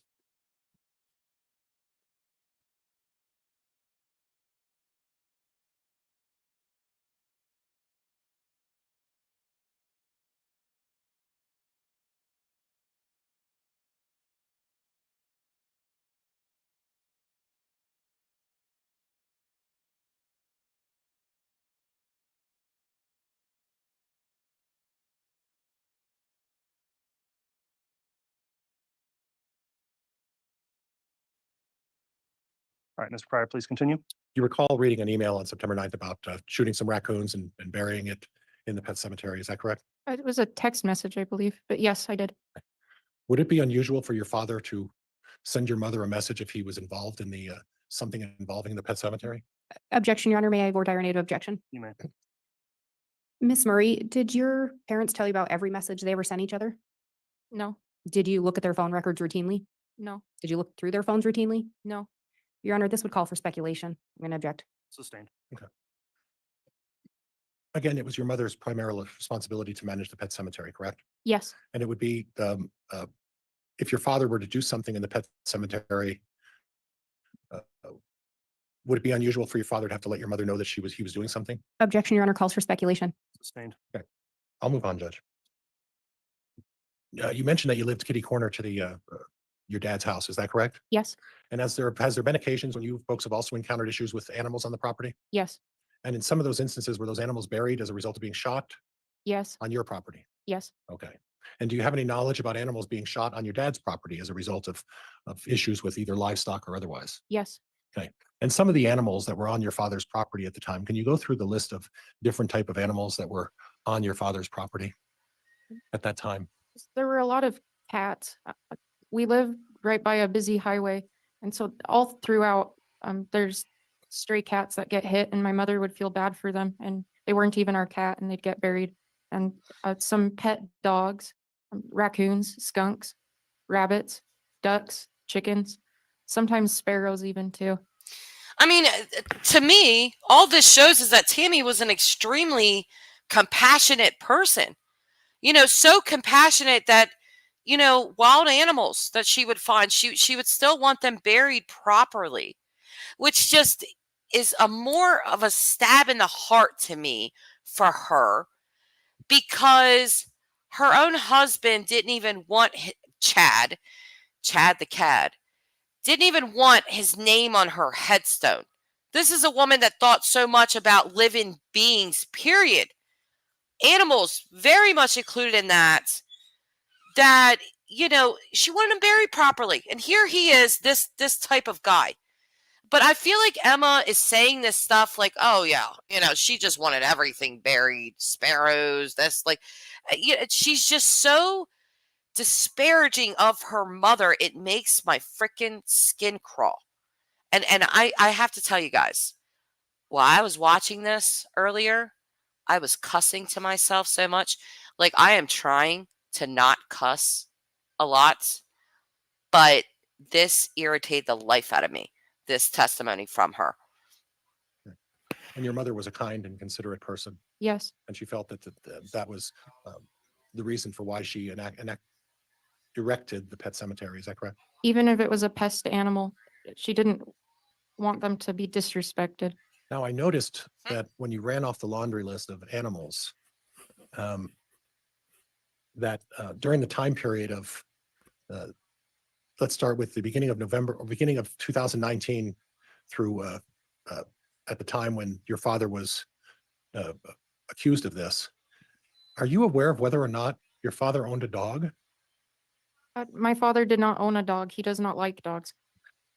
Doesn't even like dogs. Red flag for me. I love dogs. Okay, so I'm not going to judge you if you don't like dogs. Just personally, it's a little bit of a red flag for me, but whatever. So there was no dog on the property at that point. Is that correct? Correct. That they owned. Oh, that they owned, yes. You guys had a dog across the street, right? We did. And you don't know whether Regan Price and her family had dogs, right? They sometimes have, but I wasn't sure at that time if they did. I want to talk to you a little bit about your feelings about law enforcement in this case. And there's been some mention previously about your, at least indicating that you had some difficulty with law enforcement. Can you explain that to me? Yes, when I first, I heard from Garth that a detective had come in. Objection, Your Honor, calls for hearsay. Sustained. Okay, you can't say what Garth told you, but I want to talk about your personal experiences in dealing with law enforcement and how you felt about that. I was aware of an event that had happened with my brother and I wanted to learn more about it. So I contacted the same detective that had talked to him. Now, in an instant, was it that same detective who talked to you about the exhumation of your mother? Yes, And who was that detective? Detective Hope, Now, do you recall when you had that discussion about the exhumation of your mother? December 13th, 2019. Okay, and at that time, was it your indication that your mother had not been exhumed? Yes, I thought she was resting in peace, just like we left her. Okay, Oh, we just thought she was resting in peace. No autopsy, just like we left her. Dad said she was going to die, and she did. So, newsflash, Emma. They don't have to give you a heads up when there is a suspected murder. And in my belief, there definitely was. And your dad's going to go down for it without your crazy testimony. But carrying on. and was the subject of the discussion with Officer Hope that your mother in the future would be exhumed? He said it had already happened. Okay. And was that the first time you heard about it? Yes.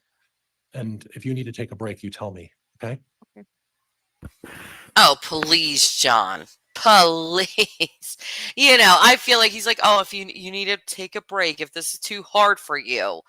I would like to see this girl cry at least once for her mother, for the love of God.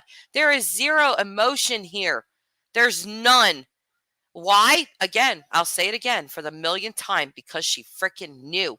There is no emotion over her mom dying.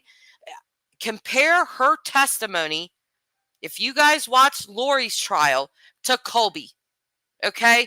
Colby was highly emotional. He shed some tears up on that stand for his brother and sister. Okay?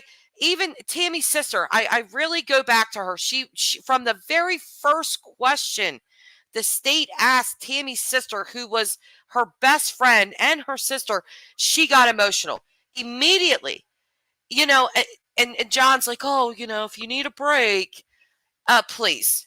We've been waiting to see some type of emotion, empathy, compassion for your mother's death, Emma, and we've yet to see it in 4 freaking years. At any time prior to your mother being exhumed, did anybody from law enforcement ever tell you that your mother was being exhumed? No. Did you ever hear from your mother's family in Springville that they were going to exhume your mother from the ground? No, nobody knew. Okay. And to your knowledge, the amount of time, do you have any information as to the amount of time from the minute they started the exhumation to when she was placed back in her grave? How much period of time that was? At the time, I didn't know. Okay. Were you ever misled about whether there was going to be an exhumation or not after the exhumation took place? No, You were never misled? I don't understand the question. Okay. Did an officer ever tell you that they were going to do an exhumation even though it had already occurred? Yes, Who was that?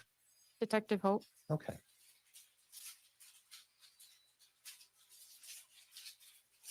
At any time, did the events that led up to your father's arrest cause you to have concern about law enforcement?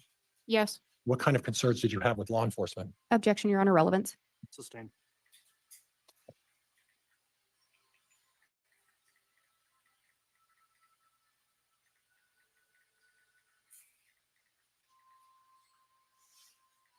Did you feel like you were at any time under scrutiny as part of this case? yes, What sort of situations was it that felt that you were placed under scrutiny? Any interaction I had with law enforcement.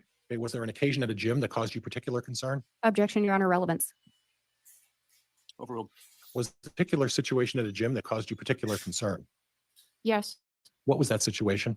I went to exercise with my sister-in-law Who and was the sister-in-law? Michaela Davis, Okay, that would be who's, my brother Seth's wife. okay.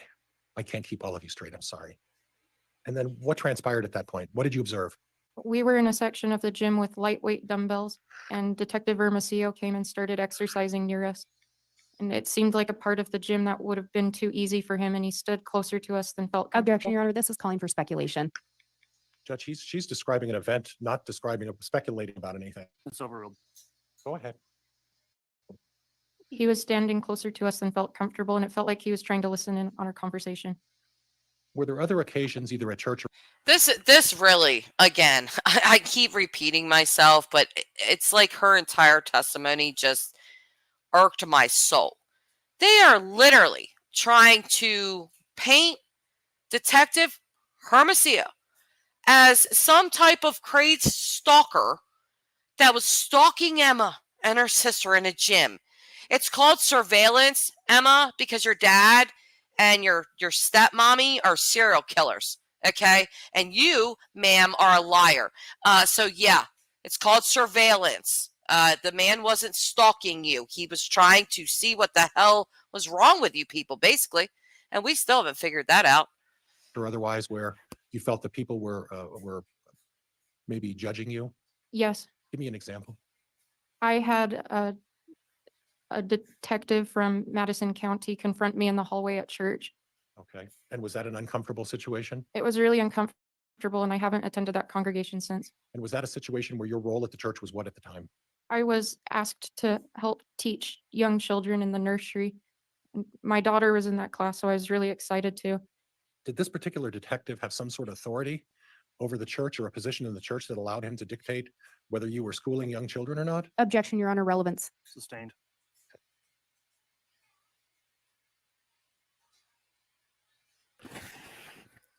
Again, can I just say how disturbing it is that Emma Daybell teaches kids? It's just so mind-blowing to me. The thought of it disturbs me and on a deep level. It really does.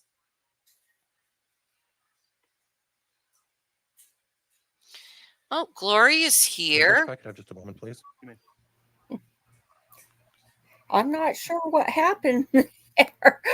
I was watching for you to go live and I got a notification an hour ago that you went live for 2 minutes and I kept checking. Yeah, this is the third time I tried to go live because I was having audio problems. But I told everyone that you would be joining me. So hi, Yeah. Glory. Well, I got watching Dr. John Matthias's reaction to Emma's testimony, and oh man, was that fascinating. Oh yeah, that's hidden true crime. He is so good. I'll Oh, have to yes. watch that. But if us as just lay people are seeing this effery, him as a forensic psychologist is probably picking apart this entire thing like I'm trying to do, but in a much better way. Yes, and he said if we the viewers are picking up on it, the jury will too. Like Emma Exactly. and the comment about her dad being so upset because of watching Tammy die when he says he was asleep at the time. Right. And I think that was a slip up. yeah, that was a slip up. And there was another one that they pointed out. I can't remember. But so they're talking about how Emma was talking about her dad had to do a casting on her and a dark spirit being cast out. Well, Emma's still alive. What about this? Well, you cast out the dark spirit and the person dies because they're a zombie. So what about that? Yeah, why are you still alive, Emma? You know, how does that work out? We'll continue on, Glory, and I'm just stopping periodically to kind of Mhm. pick apart her testimony. Okay. Yeah. So, One other thing that Lauren said just before the stream stopped was they keep going about the cozy cone, and she thinks that Tammy died in the cozy cone and that they moved her body. yes, because there was testimony about this mattress. Yeah, and also about it's so difficult to get from one point to the other and so forth, and they were showing photos of this is the garage, this is the garage door, this is the cozy cone, this is the door to the cozy cone, this is not a garage door. Yeah, and Emma saying it was just so inconvenient. Just so inconvenient. Something happens up in that cozy cove. Something definitely happens because they wouldn't be going over that the way that they did. So I don't know if Tammy died up there, but it entirely possible because we are dealing with two liars. And I just want to, remind everyone that Samantha's husband, Tammy's sister, Samantha's husband, said that Chad told him, "My kids are very good at keeping secrets." And that translates to me as, "My kids are very good at lying." Mhm. Yeah. But unfortunately, you might get away with that in your little town, but you have the world watching now, and we are not buying any of these lies. Another point that he made about Emma and her having a dark spirit and her dad doing a casting on her is it shows how she's buying everything just as much as Chad and Lori, and she's got zero credibility. Right. Hook, line, and sinker. Again, is this a person you would want teaching your niece, Glory? Or No. no? Hi, Justice Janie. All right. We're gonna go on, and I'll stop in a minute. Okay.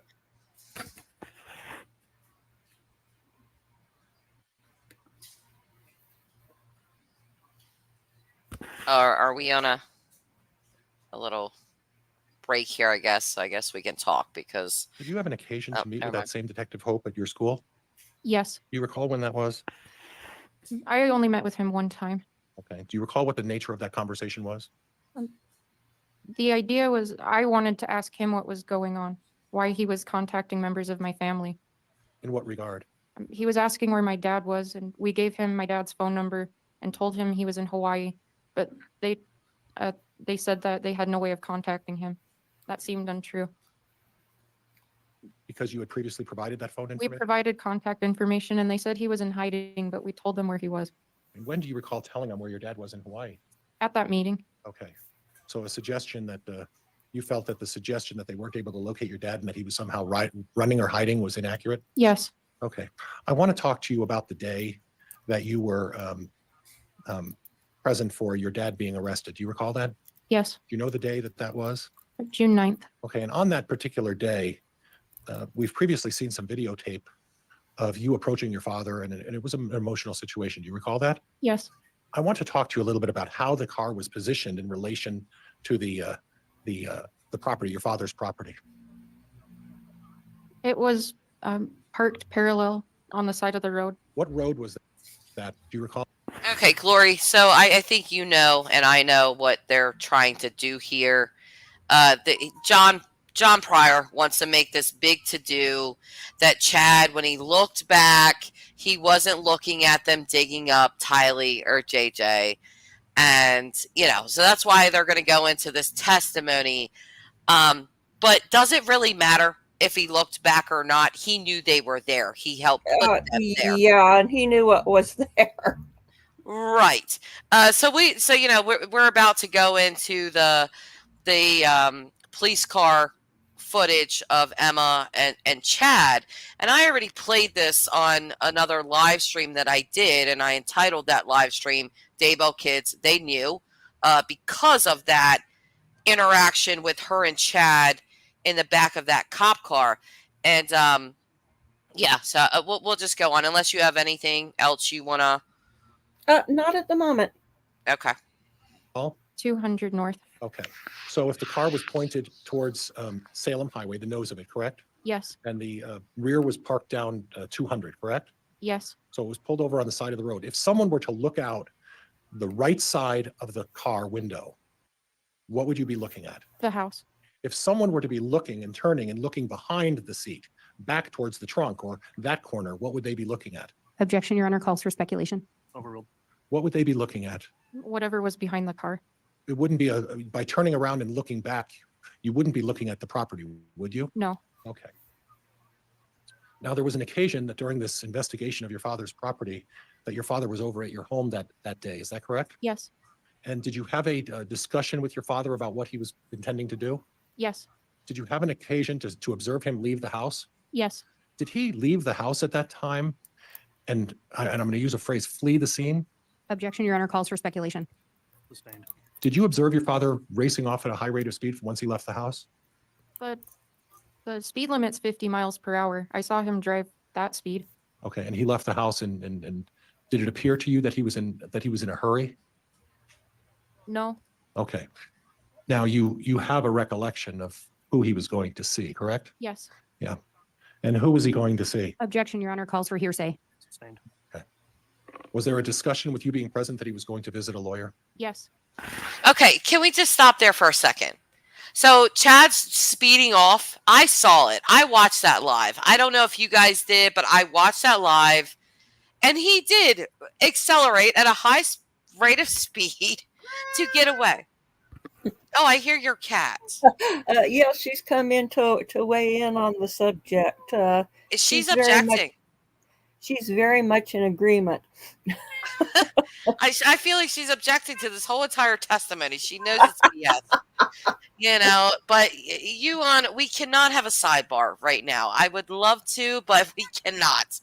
But either way, he did leave at a high rate of speed. I watched it happen. I think most of us have been following this trial have watched that happen. But she's saying that he went to go meet with a lawyer. Why are you going to go meet with a lawyer? Because 2 dead kids were just dug up in your backyard you never thought were going to be found? And another thing, Snug said a really interesting thing. Oh, where is it? I had it up. Snog said it's soundproofed, meaning the Cozy Cove room. It's soundproofed because you couldn't hear the guitar amp up there, so you probably couldn't hear her scream either. Very interesting. Very good point, and I like that you said that. It's definitely food for thought. Glory, any thoughts on that? I hadn't thought about that at all, but it's a brilliant observation, especially if Tammy was murdered up there, if Tammy was sleeping up there, and they had to present the illusion that they were still happily married, at least in Tammy's eyes, and sharing the matrimonial bed. Right. All right, let's continue on. Objection, Your Honor. Move to strike. Calls for hearsay. Leading. Sustained, and I'll strike the question, and the jury disregard that question. But in any event, your father was not. Objection, Your Honor. This is going to call for speculation. I agree, and it's leading, so sustained. Did you observe your father speeding off from the house on the day of June 9th? Objection, Your Honor. Asked and answered. Sustained. And again, Judge, if I could have a minute. Oh yes, take all the minutes. Prior. So what's Lori saying? Lori's saying she wouldn't know what that speed was unless she was in the car looking at the speedometer. I saw him speeding off. Exactly, Lori. I saw On the him. day of your mother's funeral, how would you describe your father's reaction? Typical for any grieving Latter-day Saint husband. Does that mean? Yeah, He like cried. He also seemed typical happy. grieving LDS husbands are having affairs and running off and getting married to their mistress 17 days later. Yeah, again, rushing his neighbor, who is also the funeral guy, the mortician, rushing him. Let's get this over with. Let's get this done. Sending texts to Lori. I'm very sad, but not for the reason everyone thinks I am. But just, just a typical morning LDS husband. Lies. Lies, Emma Daybell. And you know what? For somebody who claims to be so religious as she does, she better really check herself. Because the last time I checked, my God, doesn't like liars, doesn't like people that are going to sit there and defend a murderer in open court. And Glory, you're a paralegal. Is Mhm. there any chance that Emma Daybell could be brought up on perjury charges? It's possible. It's unlikely. You very seldom see it happen. Well, I'm concerned. At present day, I am concerned that Emma Daybell, again, you guys are going to have to excuse me, but this is the way I describe her. She is Chad Daybell with a vagina. Okay, I feel like she is exactly like him, and I could see her being some kind of crazy little female cult leader, which would be rare, but if anybody could do it, I believe it's her. And the teaching of children and things like that, this is not a sane, logical thinking human being.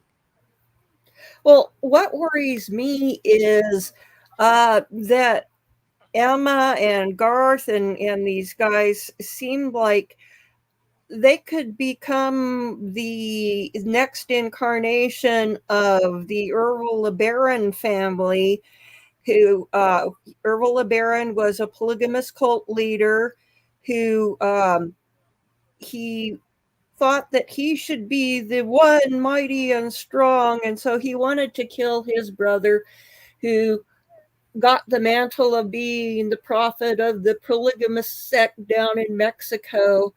And so he decided that he wanted to murder his brother, and his brother was being really cagey. So he thought, well, one of his wives is married to the daughter of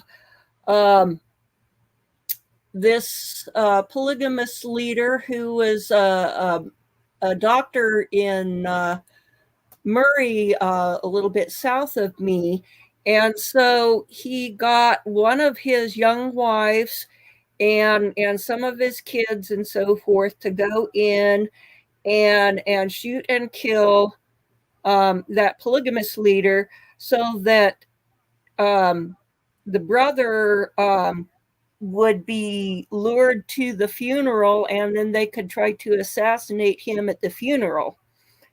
And so then the next generation, well, Errol LeBaron went to prison for orchestrating the murders, and he died in prison. And so the next generation went on to do a lot of crime, a lot of murders. And there was one murder, which is fascinating, called the 4 o'clock murders, where they had 4 murders carried out in 4 different locations, all at the same time. Well, what you're speaking of truly speaks to the brainwashing that can happen. And I do. I think Emma is evil to the freaking core, like her dad. But I do think she was extremely brainwashed. And what you're talking about, Glory, these people literally went on to kill in the name of someone that was already dead. Yeah, and they were killing more people down in Mexico. There were a series of murders down there. And eventually the whole group kind of devolved into drug smuggling and stolen cars that they would drive across the border into Mexico and no, I think I think these people are very dangerous. But I find people like Emma Daybell even more dangerous. You know why? Because they look so normal. She's a teacher. Oh, She yes, she and Garth are teachers, and they're woman. shaping the children's minds. Right. How do you control a people? Get to the children first. Always. Yeah. And that's very disturbing. Snog is saying, what does LDS have to do with the way a husband grieves? Great question. Great question. Oh, Nothing. no, it doesn't. And my point is, if he were a good LDS person, he wouldn't be doing all of these things in the first place. Period. Yes. So Lori Stout is saying female slug. Oh my God, grab the salt shakers. Absolutely. Absolutely. All right, so let's continue on here. What do you mean? Is that typical? Latter-day Saints believe that we will be resurrected and be with our families forever. So a funeral isn't saying goodbye forever. It's a see you later. It's a break. So would it be fair to say that he had mixed emotions, both positive and negative emotions? Objection, Your Honor, calls for speculation. Overruled. Would it be fair to say that he had mixed emotions? Yes. I find it very confusing how to reconcile resurrection and the multiple probation crap that they're into, because they don't go together, and the whole point of them being sealed together is so that when they are resurrected, they'll be together in the next life. But they've been married multiple times in previous lives, so why do they need to get sealed again? Right. And why is Moroni sealing them in the temple when Moroni is one of Lori Gibbs' former husbands in a former life? You'd think Moroni would be a little upset at his wife marrying another guy. Right. But he's going to go ahead and seal them. If you could just briefly, Glory, explain who Moroni is in the LDS. Oh, Sure. well, he's a figure from the Book of Mormon, and he was I'm getting mixed, getting my Book of Mormon guys mixed up, but he is the on the classic image of the temple, you got the angel Moroni on top of the temple, and so he's obviously Yes, because they don't do like crosses and things like that, right? No, they're No. not. So every time I have come across, because me and Tyler have traveled quite a bit, and we have definitely passed LDS churches, and always at the top, they're beautiful buildings, but always at the top it's not a cross, it is Moroni at the top, sort of Not with on churches, but on temples. temples. I'm sorry. Yeah, Temples. and I don't know, the idea in the LDS churches. Well, it's kind of strange. If your kid got shot by a gun, would you go wearing a little gun around your neck? Well, okay. So I see the glaring problems with the LDS faith, but beating up on them and not the other religions, I would be remiss to do that. So definitely problems within that religion, definitely problems with, and it's always these kinds of people, because I am religious. I believe in God. I believe in Jesus. I believe in a higher power. That is me. If you don't, that's okay. I'm not here to judge you. It's extremist in any belief system, and that can include atheists. Absolutely. But I do believe in, but people like Chad Daybell that pervert a religion to the extent where they are trying to make people believe that murder is okay and ordained by God, and he's telling them that it's okay. It's such a perversion. It's disgusting. And I feel like people like Chad and Emma and Lori and Alex, and we could go right down the line, but these are the people that push people that are looking for spirituality or looking to connect with God. These are the types of people that make people say, never mind. Yeah. I don't know what that is. That's some crazy. I don't want to do that. The question of immunity has come up. As near as I know, Melanie didn't get immunity, but Zulema did. Mm-hmm. Mm-hmm. I haven't heard Absolutely. any mentions of immunity and Melanie Gibb. Well, Melanie Gibb, I did a video on her a couple of days ago. If you guys want to check that out, I also entitled it Melanie Gibb, She Knew, because she did, in my opinion. But yes, Zulema did get immunity, but Melanie Gibb did not. And I would love, honestly, to see her and Melanie Pulowski charged, especially Melanie Pulowski. I haven't got to my video. I will be doing one on Melanie Pulowski at some point. But these people, I said it to you privately, Glory, but I do not believe that the state needed Melanie Gibb's testimony or Zulema's or Melanie Pulowski's to get this conviction. I feel like there was so much evidence from the people themselves. I mean, some of the most damning things, that jailhouse phone call between Chad and Lori was so damning. They did it themselves. I don't feel like they needed immunity. I feel like the state could have gotten these convictions without them. Again, I feel like they should have been sitting behind a defense table just like them. Let me do some checking here on the statute for conspiracy in Arizona and see if there's a statute of limitation. You keep talking while I do that. Okay, I'm going to go through some of the comments here. Okay. Snog is saying there aren't problems with the church. There are problem people within the church that pervert the teachings of the gospel. Exactly, Snog. Exactly. And that's exactly what I was trying to say.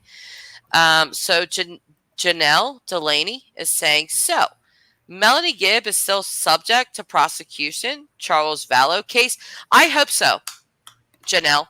I truly hope so. Melanie Gibb, in my opinion, has just skated right through this, and every damn thing she did was so freaking self-serving.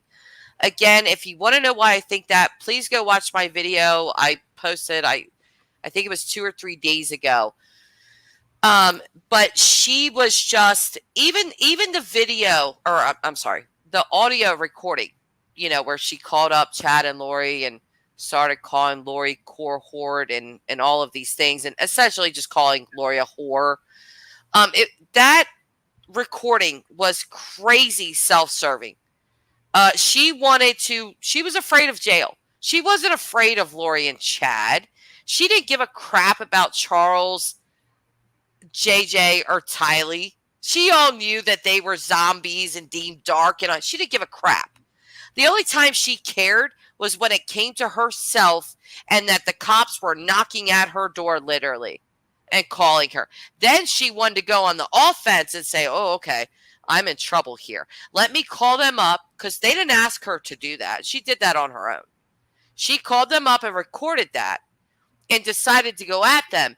And when you really listen to that recording, you hear Lori's kind of shock. Like, what are you trying to do here?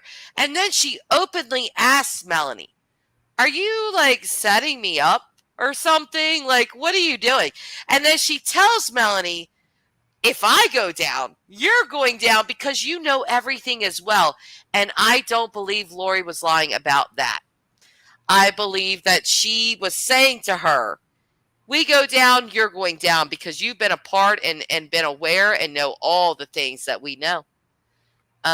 So I'm going. Okay. I've got the statute for Arizona, and it says A prosecution for any homicide, any conspiracy to commit homicide that results in the death of another person, any offense listed in chapter blah, blah, blah, blah. I'm going to skip over a little bit. Or any attempt to commit an offense listed in this subsection may be commenced at any time. It says, except as otherwise provided in sections blah, blah, blah, blah, prosecution for other offense need to be within statutes, the statutory period. So it sounds like there isn't a statute of limitations when it comes to homicide conspiracy. How long? How long? Well, it says there isn't one. Oh, good. I misheard. It's saying if it was one of these kinds of felonies, then 7 years, but it specifically states, no limitations, so it can be commenced any time. Thank So, God. yes, I really hope that Melanie Gibb is not given the leeway that she was given in this case, because when I hear her say in her own words, and again, this is a video I did on her a couple days ago, but when I hear her say that Charles came to her crying and hugging her and pleading for her help, and she's like, I didn't know what to do. What? But you insisted on there's text messages, okay? I know we're kind of way off at this moment, but there are text messages where Melanie Gibb knew something was going to happen with Charles, okay? And she was begging Lori to come over to the house that night. Lori actually kept putting her off. Like, no, I'm not home right now. No, I'm not home. No, I'm not home. Melanie Gibb ended up pulling up in front of Lori's house and waited for her to get there. You know what? The word giddy. I feel like Melanie Gibb was so giddy to just be a part of this craziness. She loved it. I feel like she loved the chaos of it. I feel like she loved all of it. She wanted to be front and center, and she was. We could go on forever about her, but we really got to get on with this trial. She's the star of the show. Mm-hmm. Yeah, a star that's light should be dimmed. But okay, let's carry on because we kind of got way off there. But it's all right. Oh, I'm not sure what Pryor's waiting on here. We're waiting on something. Looks like he's at the stand. I was going, are they in a sidebar? Do you see how tiny Emma looks? She looked very tiny to you. Yeah, and you should pull up the meme that Annie did showing her Lori Daybell makeover. It's on my community tab. Cross-examination. You guys can go look at it on my community tab if you want to. It's striking. Oh, here we go with the cross. Lord, glory. Okay. Miss Lindsay Blake up to bat. Let's do it because I love this woman. Miss Marie. Is it okay if I call you Miss Marie? Yes. Mr. Pryor started off saying that he told you to tell the truth here today.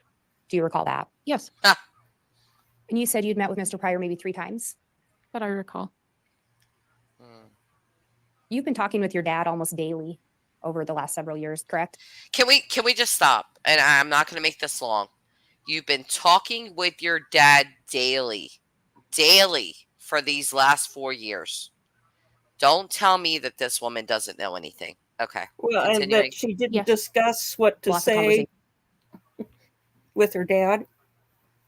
Exactly. Or John Pryor.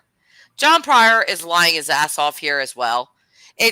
Again, I think this is my 3rd time saying it, but as soon as she takes a stand, he's like, Judge, I know I don't have to do this because she is a victim as her mother was murdered. So she's not excluded from watching anything or even being in the courtroom every single day if she wanted to be, right? Yes, but the thing is, according to them, they aren't a victim. Oh, I know. We're gonna get there. But he just, even though she has this immunity, like other victims, like Kay Woodcock, and such, Pryor still wanted to make it right from the gate that, hey, I didn't tell you what to say. No, you just told me to tell the truth, and it's just a total lie. Well, I actually think John Pryor loves Emma. Emma would be the perfect child for John Pryor. He would love her lying as much as Chad does, honestly. well, maybe she can become a polygamous and take John Pryor as her second husband. Oh, God. Give me the ick factor, Glory. Okay. Ugh. I'm gonna have to mute. I'm gonna gag. All right, let's watch Lindsay Blake just work her magic, because this woman has been astounding throughout this trial, and I cannot give her enough accolades for what she has done. Okay, let's continue on. And I am gonna take a little short break, Glory. I'm gonna bathroom break and this and that. We've been live for quite a while. Okay. Okay, I'm gonna let it play, but I'm listening All on right. my phone. With your Okay. dad. Yes, Do you recall your dad in early June of 2020 telling you not to cooperate with law enforcement? I don't remember him saying that. You don't remember a phone call in which he relayed to you, probably better if you just don't cooperate? I don't remember that. Do you remember then telling the FBI you were not going to meet with them anymore? I chose not to do that because of counsel from another attorney. But it was after having that conversation with your dad, correct? No, Was it after June 9th of 2020 that you told him that? yes, After June 10th of 2020 that you told him that? I don't remember. Do you recall visiting with your dad as well? Yes, Do you recall a visit on around November 23rd of last year? not specifically. Do you recall having a visit where you and your dad talked about that 5K race? Yes, And do you recall your dad telling you that you might want to say certain things? no, You don't recall that? no, Do you recall then talking about a race in 2013? yes, You recall your dad saying, once again, maybe say that? no, Do you recall your dad talking to you about the exercise with you at Zumba that Tammy wasn't able to keep up? She would just make up her own moves. Do you recall your dad telling you that? no, But you've had a lot of visits with your dad, yes. so it may be hard to remember everything he's told you. He's never told me to say anything. Yeah. So you don't recall him telling you those things. No,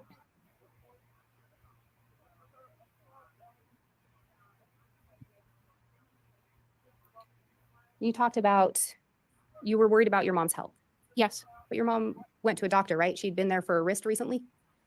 just for the wrist, Surprised you to learn that no mention of current anemia in her medical records? because she hadn't been to the doctor since 2017. When did your mom go to the doctor for a wrist? In 2019, that's Okay. a 2-year gap. You just answer the question. So when did your mom go for her wrist? In 2019, Her medical records say nothing about current anemia. Does that surprise you? yes, Her medical records say nothing about sleep apnea, correct? I don't know. Would it surprise you that they don't say anything about sleep apnea? No,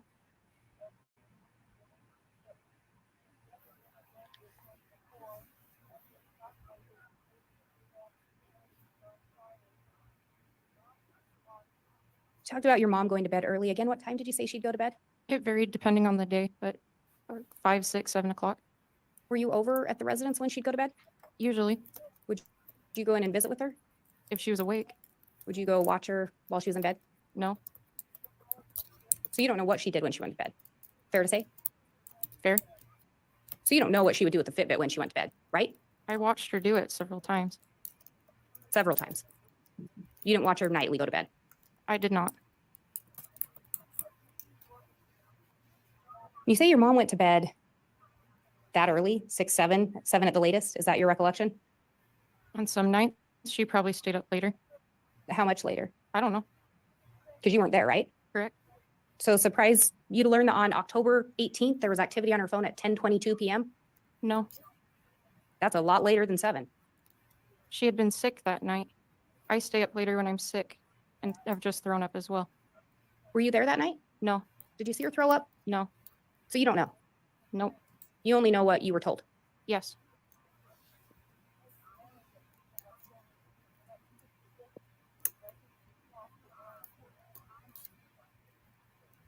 You were asked about this book fair. You talked about your mom carrying a heavy box. Do you recall that? yes, But your mom was carrying the box, right?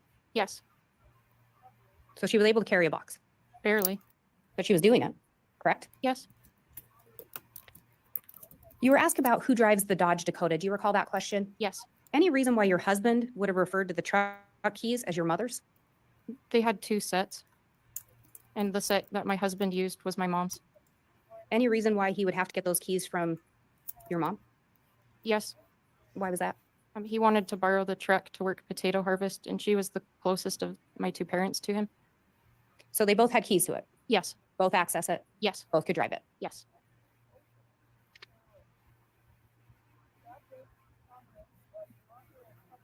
You talked about your mom playing on the Wii. Do you recall that? yes. And what kind of game was that again? An exercise game Did you see her do that a lot? in 2018 and earlier. Was that something that she enjoyed? Yes, Fair to say your mom enjoyed physical activity? she enjoyed video games. And when you say video games, some of them, you described the Wii. Were there other types of video games your mom liked? Yes, And what were those? farming simulations, Pokemon. Would she play those on her phone? Do you know? Yes, and other handheld devices. And then she liked to play the Wii as well. Periodically. And she took self-defense classes. Not formal classes, it was with our church. But was that a voluntary thing? Yes, So she wanted to go do that. yes, And that's physical activity. yes, She wanted to participate in Zumba, correct? yes, She wanted to do clogging. yes. She was training for a 5K. No, You say she wasn't training for a 5K. she was not training for a 5K.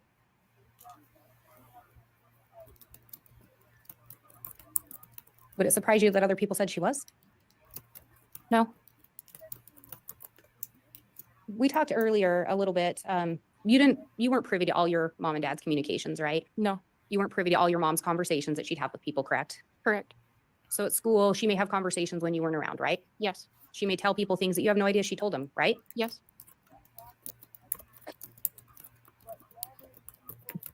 And council talked to you about an insurance policy that was increased. Do you recall that? yes, And you said your mom did that on her own. yes. Why was your dad's signature on the application? I think she took out insurance on him. Your Honor, may I be handed States Exhibit 151? Yes.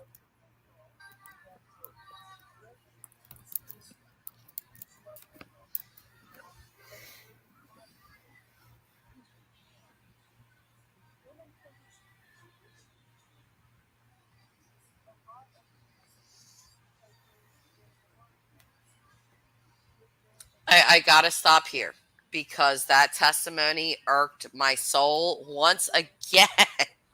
Once again, just Emma Daybell up there disparaging the crap out of her mother. I mean, how much is this woman going to do this? And I have a personal question for Emma Daybell. She has daughters. How would you feel? How would you feel if your husband was on trial for your murder and your daughters that you birthed, that you raised, that you loved, that you helped get a job with you, that helped do all of these things? How would you feel if your daughters took the stand and said the crap that's coming out of your mouth? How would you feel? Glory? I was just looking what Justice Jane said about I can't help but wonder Emma knew instinctively or in part that the kids were in the backyard pet cemetery.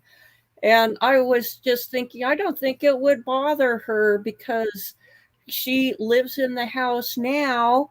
And we haven't we seen pictures that she's out there playing in the pet cemetery with the kids. Right. Snog is saying, I'm there with you, Glory. Her dad must have really badmouthed her mom a lot. And I agree. I think that was absolutely true. And it's just, let's see. Jane is saying what you just said, Glory. I can't help but wonder if Emma knew instinctively or a part of the kids were in the backyard pet cemetery. Jane, honestly, I find it really disturbing that the day her father was arrested, that Emma immediately moved into that house. That would be very difficult for me. Not only that my mother died in the house, but also there were 2 minor children buried in that backyard. And how you are okay with that or is beyond me. But Justice Jane is also saying Emma claims she searched the weather that day that Oh. Tylee passed. Yes, she did. Yes, And she she did. also said she wasn't good with directions, but Right. she's checking out the wind directions. Mm-hmm. Yeah, But yeah, she can't tell northeast from southeast and this and that. But she was the one that was checking, not Chad. She's taking the blame for him. And this is why I think she's such a dangerous person. Justice Jane is also saying Emma claims she searched the weather. Yeah, exactly. So I guess we're going to continue on. I wish I hadn't been taking a break through what she just said because I was outside listening on my phone, yelling at my phone. I was, but okay, we'll go on.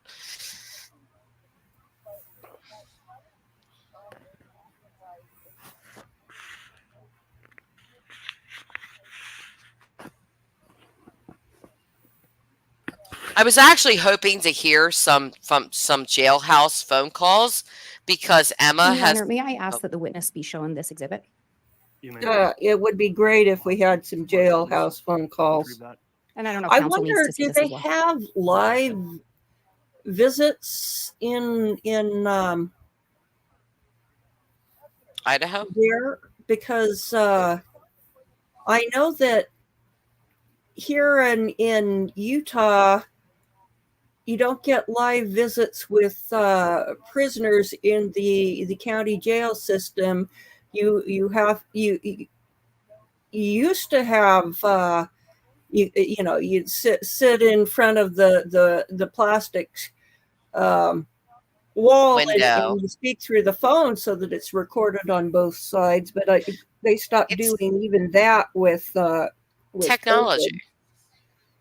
Because we have the tech now, so they do, video chats. You can video chat and not even leave your house. But I think Lindsay Blake definitely in the beginning of this was making the point that you have talked to your father nearly daily since this has happened. And that's a crucial point to make.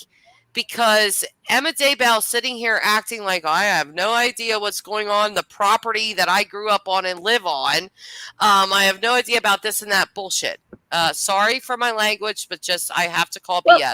It's not even her childhood home. She was a teenager, probably in high school when they moved there, and so why is she so attached intent on living there where these bodies turned up in the thing? Most people would be rather horrified and not want to have anything to do with the place. Well, you have to think about what her dad said.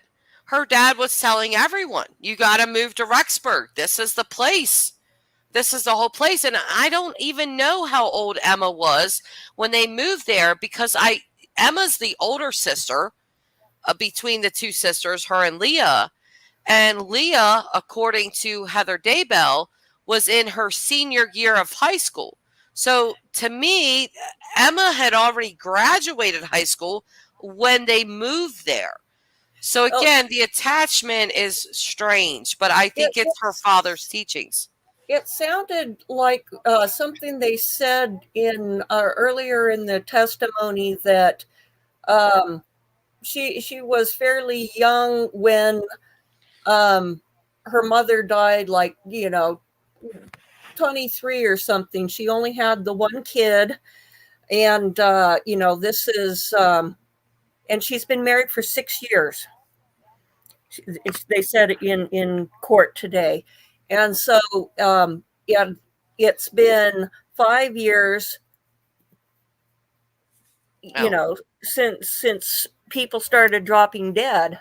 So that to me, it shows that no, this wasn't her childhood home, and Right. so she's got some reason which she feels like she needs to sit there and Well, Chad told have everybody to no move control. there. He was trying to get Tammy's sister to move there. Well, no, I'm And his talking brother-in-law. about after the murder. She feels some unnatural Attachment. reason for wanting to be there on the property. Like, is there something else which hasn't been discovered, and she's trying to sit on top of it? Interesting that you would say that. Lori Stout is saying it's kind of like Barry Morphew, and the way his daughters are hanging all over him since his wife was murdered. Sickening. And she was Yeah. such a loving mom. Also, justice for Suzanne. Mhm. Justice Jane is saying amen to that, and I will agree with that as well. It's very disturbing, and okay, let's continue on because I don't want to drag this out for 4 hours. Okay, just one thing back to Emma and the house and the conversation she has with Chad in the when he's locked up after trying to drive off. He tells her to get rid of the mattress from up in the cozy cone.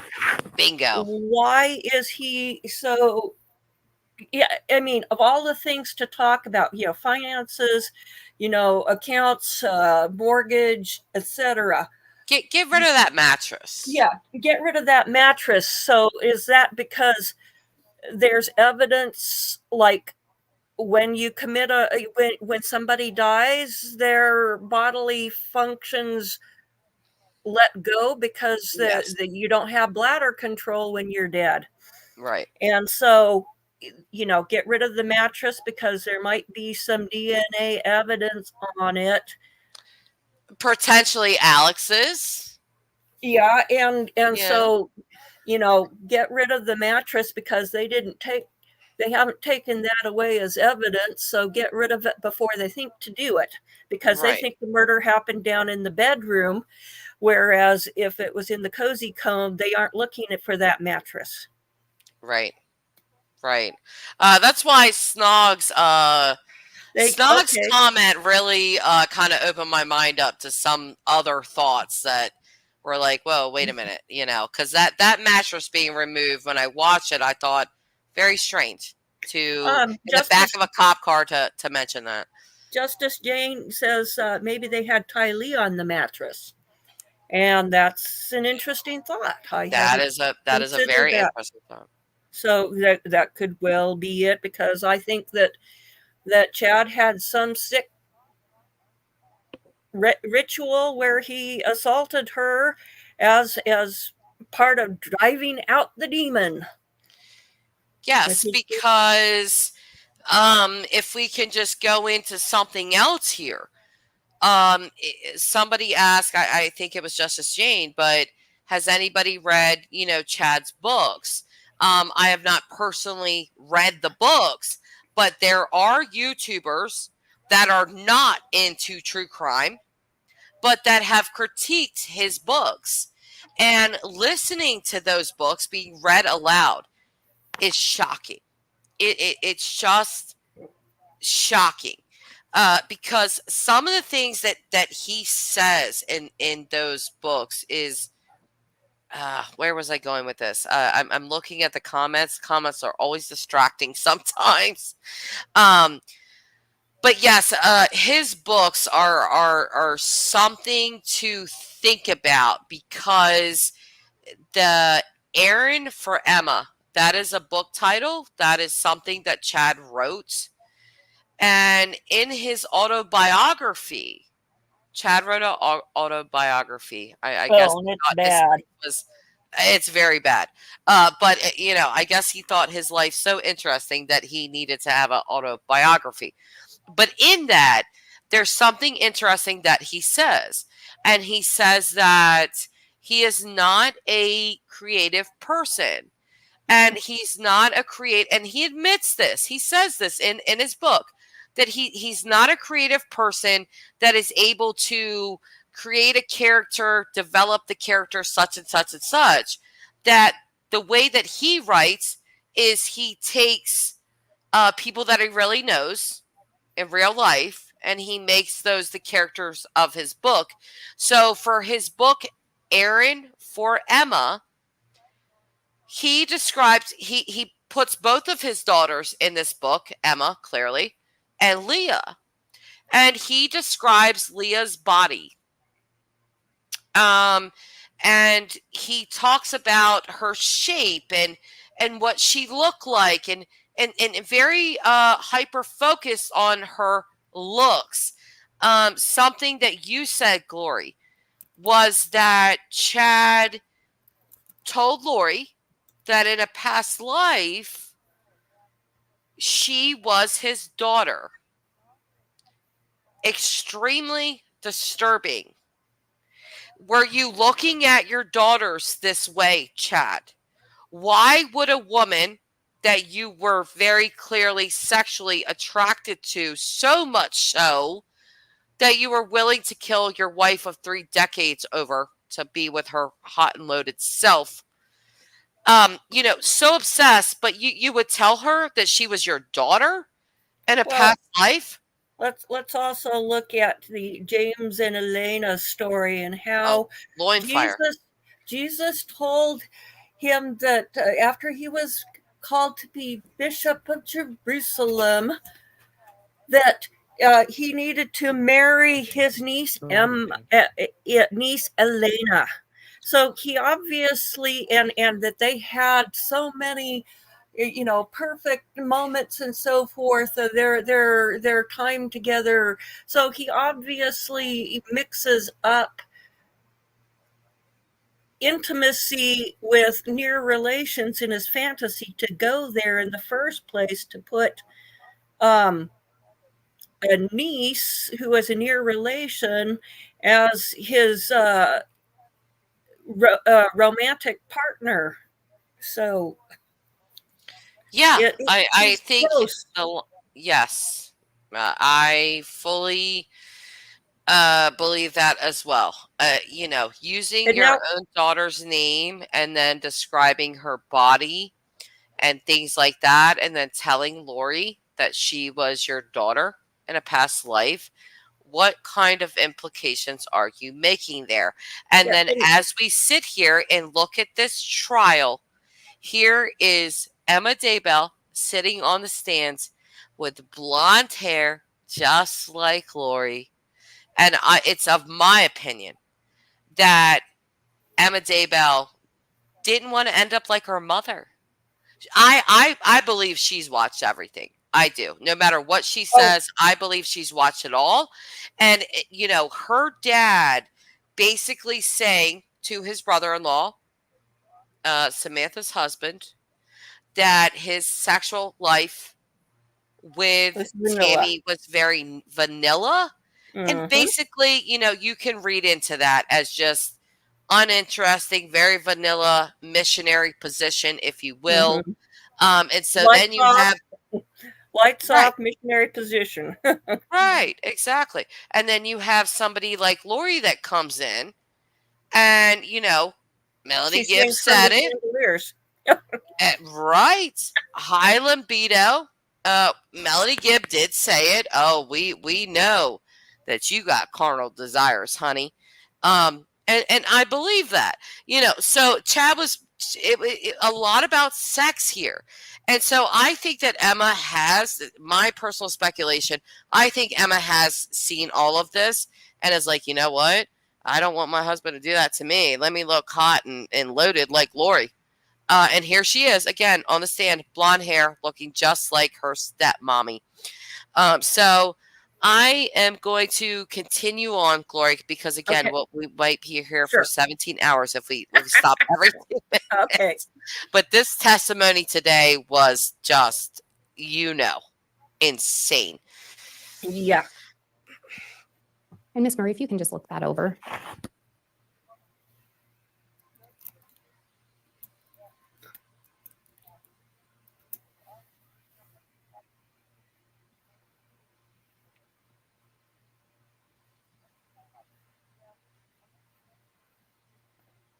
Did you have a chance to look that over?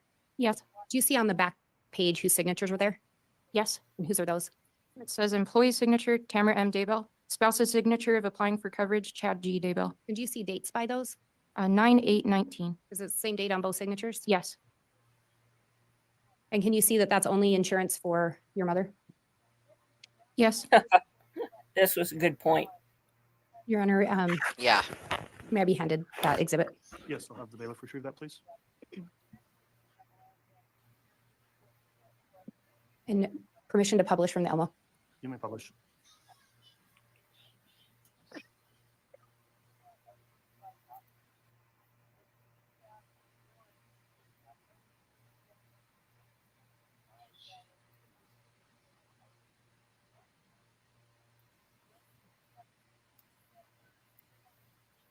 And Miss Marie, can you see which company this is through? Yes. And what company is that? Life map? And then do you see kind of towards the bottom a box marked with an amount? Yes. And what is that box? 80,000.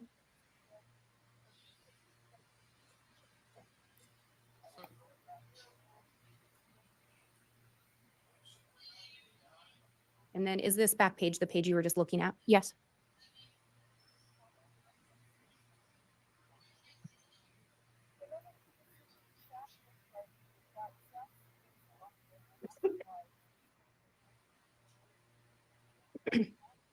And Miss Marie, I believe you indicated that your parents would share their passwords with each other. Yes. So is it fair to say that they could access each other's accounts? Yes. So your dad could delete emails or block contacts on your mom's account? If you knew how.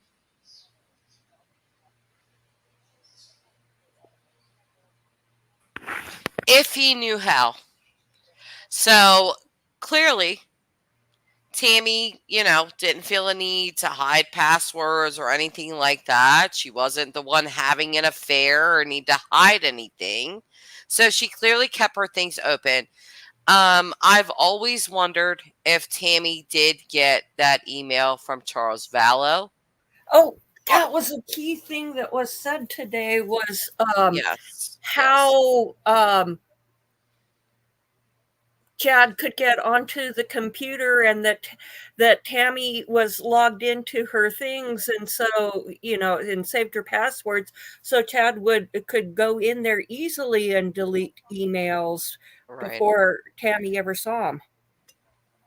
But I have mixed feelings on this because obviously, well, if Emma is to be believed, but I do feel like she was. Tammy was a woman that had been married for almost 3 decades, very settled in her life. I don't think she had any reason to hide passwords to things or things like that. So I do believe that this testimony from Emma about this is truthful. But, I just always wondered if Tammy really did read the email from Charles. And the reason I question that is because there was a person, an old friend of Tammy's that had came into her job, not too long before she was murdered. And they said that she was not herself. She seemed very agitated. She was very irritable. That normally Tammy was a person that was very nice and kind and would talk to you about books and things like that. But this time that this old friend of Tammy that had came into the library Tammy, she said Tammy was preoccupied. She was very short with her, that she could tell that something was bothering her, but she But- didn't really know what.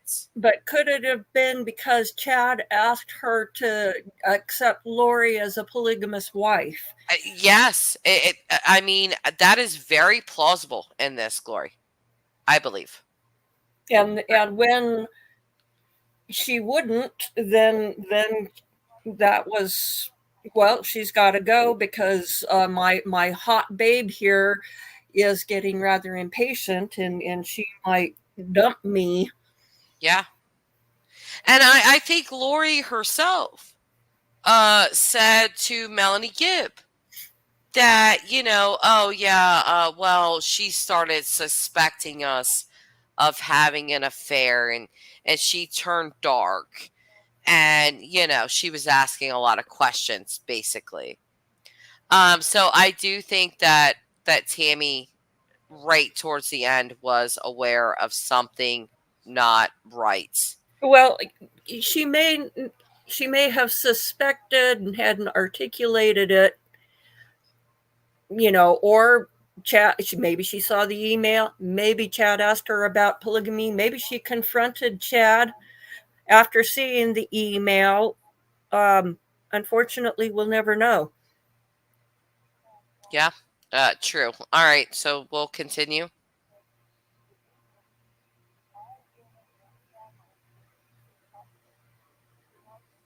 Oh, what is happening here? It seems And you were asked about whether or not your mom was familiar with paintball guns. Do you recall that? Yes. And who is Garth Daybell? Garth is my older brother. Would it surprise you to learn or to hear Garth say that she wasn't familiar with paintball guns? I don't think he said that. Would it surprise you if he did? Yeah, that would surprise me. Did you ever shoot paintball guns with your mom? No, Ever see your mom with a paintball gun? no, Ever see your mom with a rifle? no, Ever see your mom with an assault rifle? no. I would add in, did you ever see your mother in a photo with a paintball or a video? Because that's the kind of thing that people would take a video of or photos. right. When I counsel agree. talked to you about when you learned your mother had been exhumed, again, do you recall approximately when you learned that? Yes, And when was that again? December 13th. And you talked about a meeting that you had with Detective Hope. Is it that same meeting? Yes, And do you recall at that meeting, Detective Hope inquiring of you or letting you know that they were still concerned with the whereabouts of JJ Vallow? yes, Do you recall him telling you that they were still looking for him? yes, You talked about seeing Detective Hermosillo at the gym sometime. Do you recall approximately when that was? it was after my dad had been arrested, so sometime after 2020 or during that year. And when you met with Detective Hope, do you recall him telling you that all he wanted to see was JJ was safe and find out where he was located? Yes, Exactly. There were Did you- people do you that recall cared. indicating that you were in contact with your dad at that time? yes, Did you ever ask your dad where JJ Vallow was? yes. Oh. What did he tell you? He told me that he was in a safe place. Yeah, in the Did you ever backyard. ask your dad where Tylee Ryan was? Exactly. What did he tell you? In a safe place. Do you know where JJ and Tylee were found? Yes, Where? in the backyard. In the backyard. Boom. Mic drop there. Chad, they're in a safe place. Well, let me do a Chad voice. They're in a safe place. Okay. Okay. Where were they found, Emma? In his backyard. Exactly. Mic And drop. where are you case living closed. now? Literally at the house where they were in the backyard. And who, Emma, and I really would have loved to hear Lindsay Blake go at her about this, but who, Emma, was tearing down the posters and flowers and little teddy bears and all of the things that people were coming to put on the fence for the fence on the property for JJ and Tylee. Who went out there and tore that down, Emma? You and Garth. Yeah, and I'm glad that one of the neighbors said you can set up a memorial here on my property on the edge of their property. Right. You know, other neighbors had to step in and say, okay, this is crazy. You guys are ripping down this stuff. You guys can put up your little, you know, trinkets, signs in love for them here because they won't allow it. If that's not a red flag, I don't know what is. And You know, that's the same as Josh Powell and his father taking down posters that they were Susan Powell's parents were putting up around Puyallup to bring attention to the case. yeah. Yes, exactly. Lori Stout is saying, remember he sent Tammy to her mom family in Springdale? Yes, we do. Shortly before her death, he told her he saw her deceased grandmother in a vision and was told to tell Tammy to go on this trip. Yeah. Yes, Lori. Yep. And I think that he had tampered with the vehicle, thinking that she would crash and that his prophecy of her being killed in a car accident would be fulfilled. But somehow it didn't happen. He wasn't a competent saboteur. Or maybe she stopped somewhere and went, "Hey, it's giving me a little trouble. Can you fix this?" Right. In my opinion, Chad absolutely knew that he was going to kill Tammy.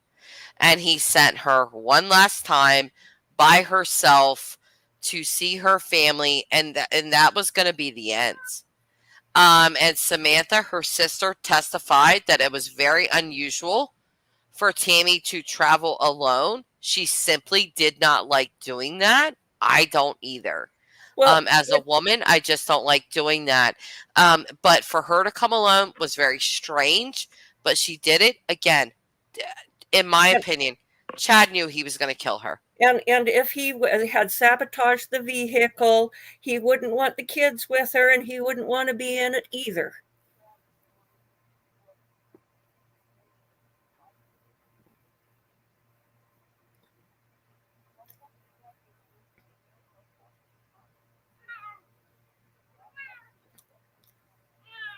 She's disappeared. Yes, they did. They did tear down the thing, and the neighbors said they could. I wouldn't be surprised if they went and stole the things off of the fence during the night, because they're just that spiteful. You know, that's kind of a sign of a psychopath.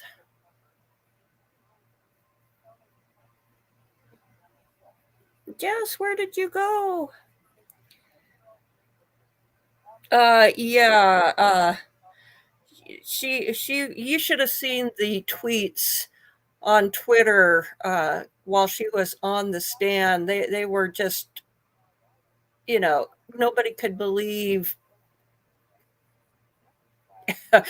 Emma and the amount of lies and so forth that she was putting out there on the stand. So you're back.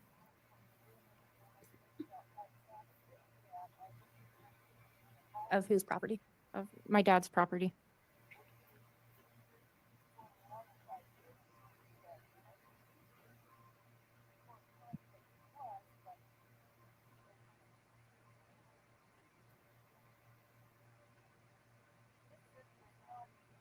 You're muted.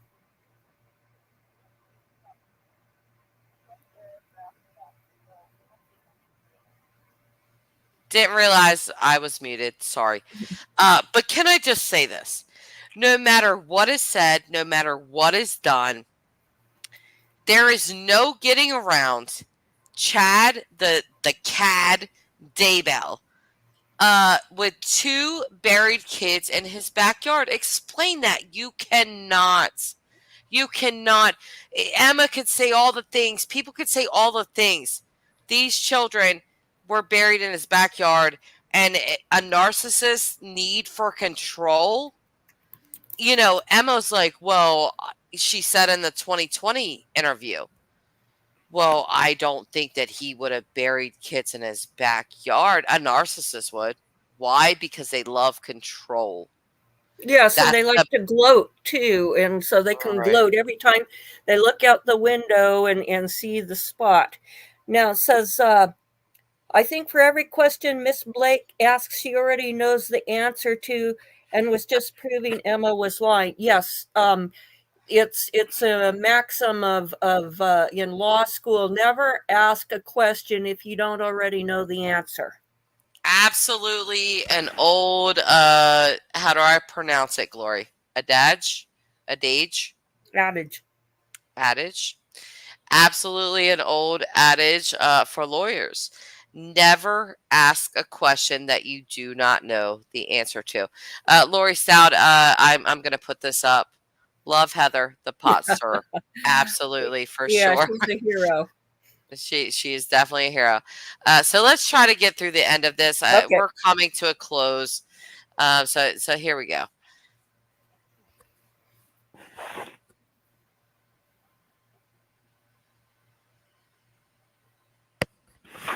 Are we we're paused for a minute, I guess. I watched all of this earlier and was just so infuriated. You indicated that you live kitty corner to your parents, or that you did live kitty corner to your parents' residence. Is that right? Yes, I used to. What direction was that from your parents' residence? It was towards Rexburg, which I believe is to the southwest. And you indicated that on September 8th, you were searching for southwest wind. Yes, So you happened to be searching for southwest wind the last day Tylee Ryan was seen alive, yes, the day before Alex Cox or a device associated with him was on your dad's property, yes, the day before your dad sent your mom a message about shooting a raccoon and burning limbs on that property. yes,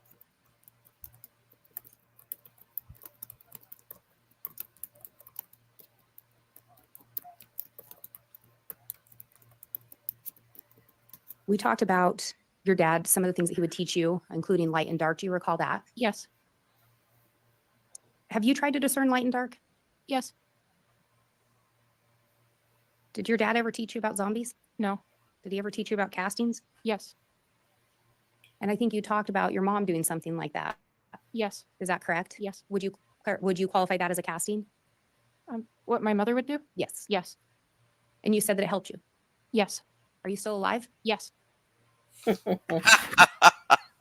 We both laughed there. Yeah. Because we know Did your it. dad teach you about multi-creations? yes, You said he didn't teach you about zombies. yes, She said he did not teach her about zombies. Okay, continue on, because we're about to get into where she says that Chad told her her mom was going to die. I think you said your dad was passionate and he enjoyed talking about his views. yes, Your dad ever talked to you about death percentages? yes,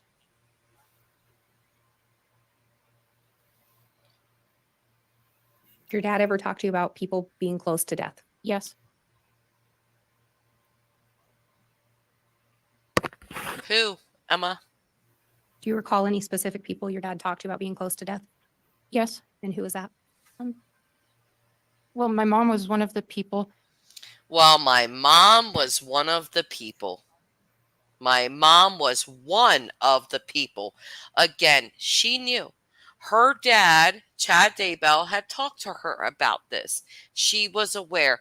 Well, my mom was one of the people. My question when she said that was, who are the other people, Emma? Your mom was one of them, like you said. Who were the other people? Was it JJ? Was it Tylee? Who was the other people that your dad told you was going to die? But it was not death so much as how connected your spirit was to your body. My mom Right, but your mom is dead, Emma. would feel lightheaded and say she didn't feel quite connected to herself, and they would reconnect her spirit to her body. Oh, yeah. Well, she had an insane husband that was feeding her this bullshit and, all of this craziness. And again, Chad is a cad. 100%. He is. So, you can only imagine what Tammy Daybell was going through behind the scenes. It's not confirmed.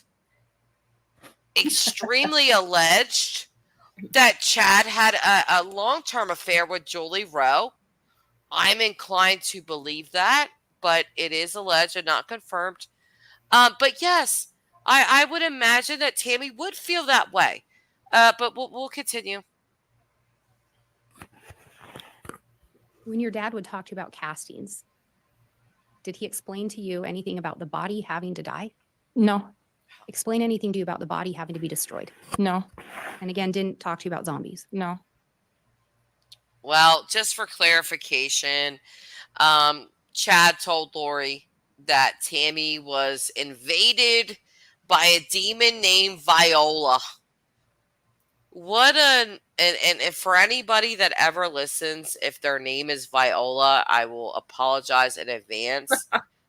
But is that not the most vanilla, unassuming, uninteresting name ever?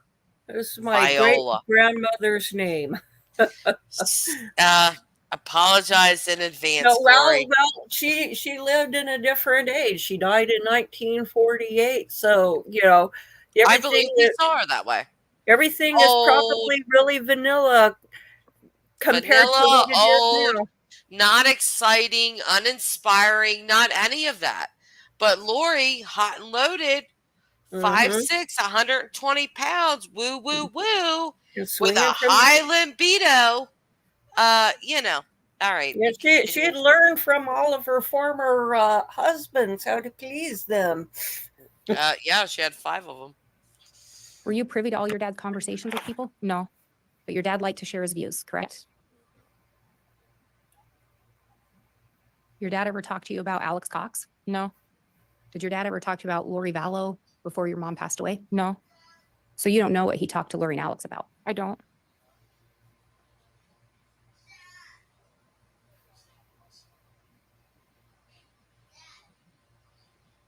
And counsel talked to you about some of the books your dad writes. Do you recall that? Yes, Have you read a lot of his books? all of them. So are you aware in his autobiography that he indicates the visions in his books are true? Things Ye- that he's seen? Yes, And is it fair to say were they sold at religious bookstores? yes, So some people may have put more stock into them. yes,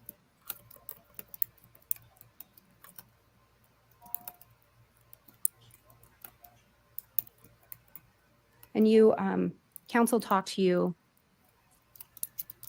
about priesthood blessings a little bit. Do you recall that? yes, And I think you made the statement, a man living the covenants would be worthy or could give a priesthood blessing. yes, Was your Is dad committing adultery living the covenants? no, right?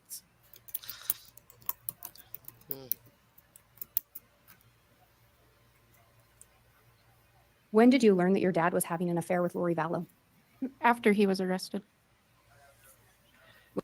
Can we stop here and just ask who believes that? I personally do not believe that. I personally do not believe that Emma, specifically Emma, knew nothing of Lori. Alex Cox had been to the Daybell residence a total of 4 times before Tammy was murdered. My opinion, I simply do not believe that she had zero knowledge of Lori and Alex or anything. I do not believe that. Was it quite a while after he was arrested? Well, I heard about things in the news after Lori was arrested in February of 2020, but I learned more after he was arrested, very shortly after, once again, the news. Do you recall participating in an interview where you indicated that you didn't believe he'd had a physical affair? Yes, And that was about sometime in 2021? Yes. Did you know of the physical affair at that point? No. So it was sometime after that that you learned of the physical affair? Yes.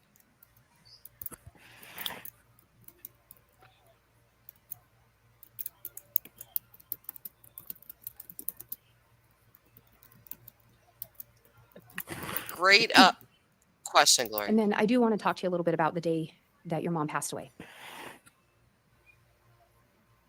Were you present at the residence when 911 was first called? No. When you arrived at the residence, who else was there? My father, my older brother Garth, my husband, sheriff's deputy. There may have been two, but I remember one that walked with me from my house. And the coroner was, I think, arriving the same time that I was. I can't remember if she was there before me or not. Is it fair to say your dad had conversations possibly outside of your presence? Yes. Were you there when your dad was providing your mom's medical history to Deputy Greenalch, the officer? Yes. Were you there when he provided it to Deputy Coroner Cammie Wilmore? Yes. And were you there when he provided it to Coroner Brenda Dye? Yes. Did you provide any statements about your mom's health at that time? I don't remember. You said that you had serious concerns about her health, though, right? Yes. But you don't remember if you. Right. Serious concerns about her health, but nothing. You know, Lindsay Blake at her best here. Just pointing out the subtle contradictions, lies in Emma Daybell's testimony. said anything. She wasn't talking to me, so I didn't answer her. At any point, did you reach out to law enforcement to tell them about any concerns you had about your mom's medical conditions? It wasn't a crime, so no. It wasn't a You were asked about- crime, so no. So your dad is looking at being the murderer of your mother, and you didn't think to reach out to law enforcement to say, hey, this may have been wrong. No, it wasn't a crime. Okay, Emma. About when your mom was exhumed. Did you know there was going to be an autopsy? I assumed there would be. Did you reach out to anyone then to let them know of your concerns? Family members. Did you reach out to law enforcement? No, I didn't feel like they would help me since they were the ones conducting it. But you didn't reach out to them with any concerns? No. And you Nope. said you didn't want your mom to get an autopsy. Is that correct? Correct. Once you learned she'd had one, did you want to see the results? I did. Do you recall law enforcement? I'm going to stop this right here. Please, if you didn't watch the trial earlier, please pay a lot of attention to what Emma is saying here. It is absolutely preposterous and ridiculous, but please pay very close attention to this testimony. One ahead, thing Glory. that was interesting, Dr. John said on the Hidden True Crime Mhm. that Chad Daybell goes, Tammy's dead. Who wants an autopsy? Right, yeah. Yeah. I mean, this testimony here, again, everyone that's watching, please play. I keep saying play. Pay very close attention to what Emma is about to say here. And I'm going to mute my mic because, I get.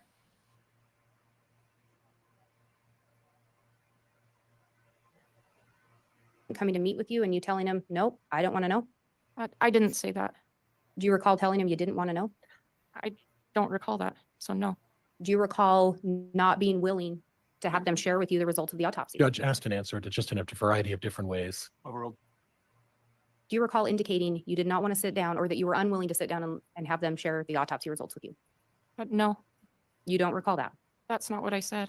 What did you say? I told them I didn't want to interview with them. I wanted to see the results, and I did not want to discuss it with them.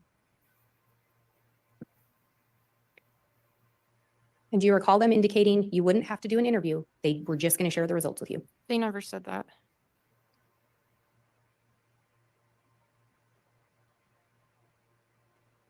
Did you in fact decline to see the autopsy?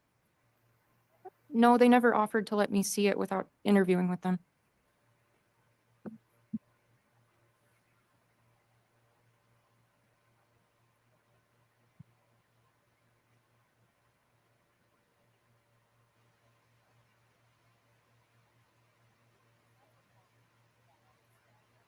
So you were unwilling to sit down with law enforcement.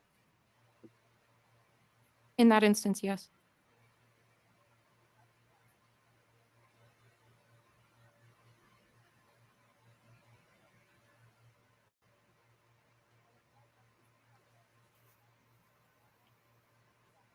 I think you talked about the morning of your mom's passing. It was difficult to see your dad not in control and in charge. Yes. Was it pretty common for your dad to be in control and in charge? Yes, as the patriarch of our home.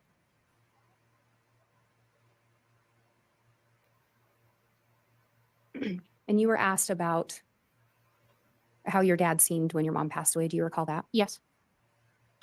Did your dad ever share with you a text to Lori No. that was sent on less than 24 hours after your mother's passing on October 20th of 2019? My dad didn't share text messages with me. So would it surprise you to learn that your dad texted that he was sad, but not for the reasons everyone thought? When I But first, yes or no? Oh. Would it surprise you to learn that? no.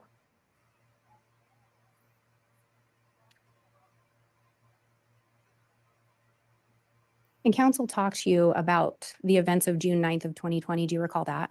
Yes. And do you recall speaking with your dad on that morning? Yes. And Your Honor, I'm going to ask to be handed State's Exhibit 300. Very well.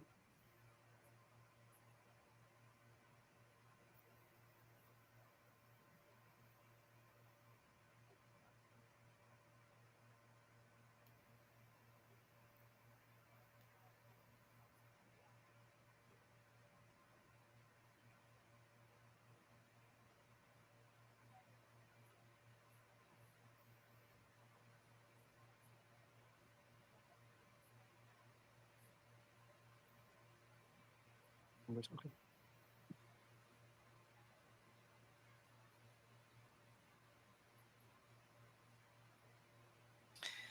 I love Lori Stout's comment here.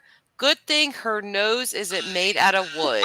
Ms. Blake, if you could make some identification in the record before publishing, You know, so we can ensure what is being published. Yes, Your Honor. And it was indicated that there may be an A and B, so I want to verify before publication as well that this is the correct one. good thing her nose isn't made out of wood, Lori, because she would be Gypsy Rose Blanchard right now, okay? Trying to get a nose job because it would be insanely long. Pinocchio. All right, thank you.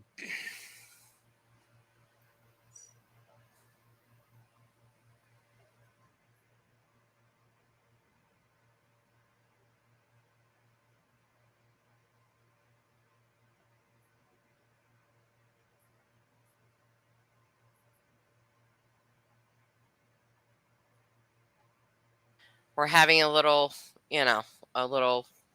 sidebar or whatever they're doing, but just astounding here. Yeah. No.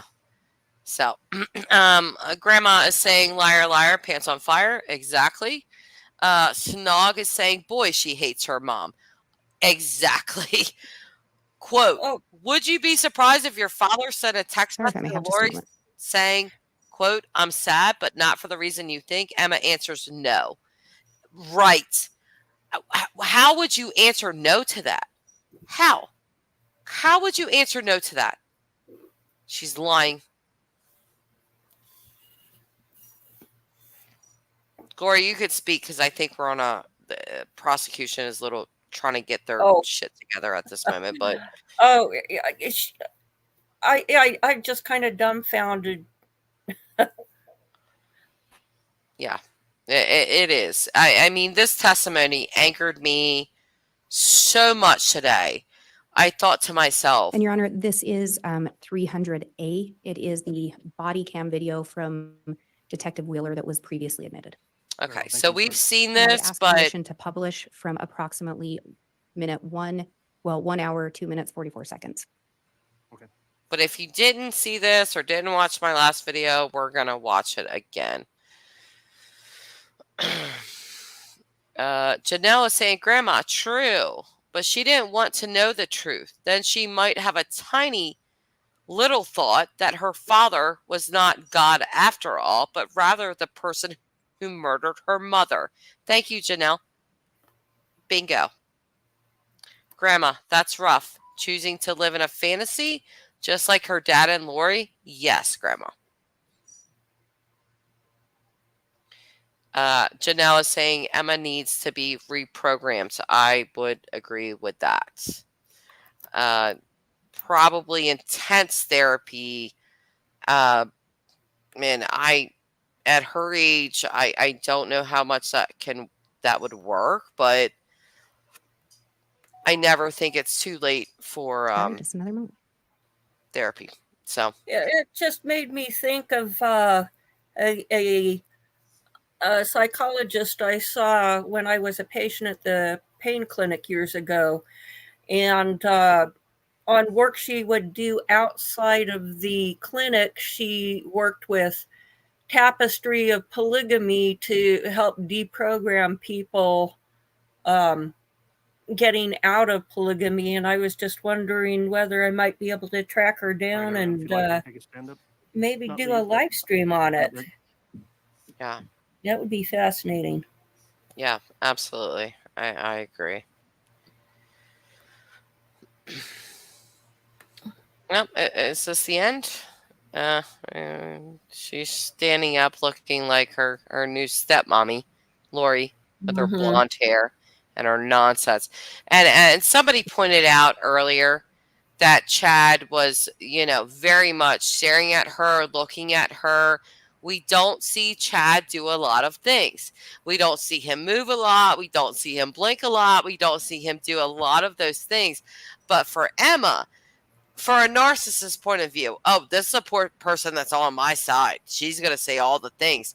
So he's intently watching her, not because he thinks that she's going to say something wrong, because Thank he you. knows For that some she's reason, it going did to not like my sing computer today. his praises. So now starting from 1 hour, 2 minutes, 56 seconds.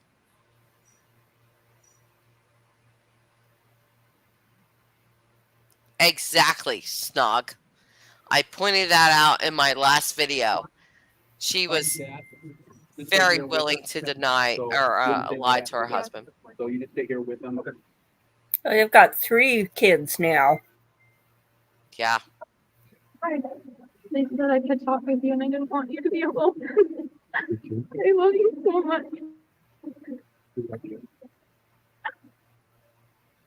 Glad you came over. I thought they'd take Can I just say quickly that her like talking to him, it's almost like she's talking to a god. I love you so much. I love you so much. Look how unemotional Chad is. He's just like kind of like, yes, I know you do. I'm the prophet. I'm the patriarch of this family. But he doesn't really have a lot of emotion for Emma. She's overcome with emotion. It for him. reminds me of the George Lucas's first film, THX 1138. And in there they have a phone booth god.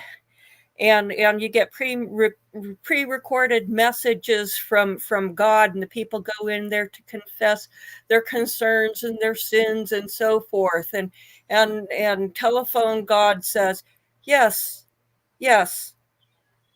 I understand. Right. Can you be more specific? And Yeah.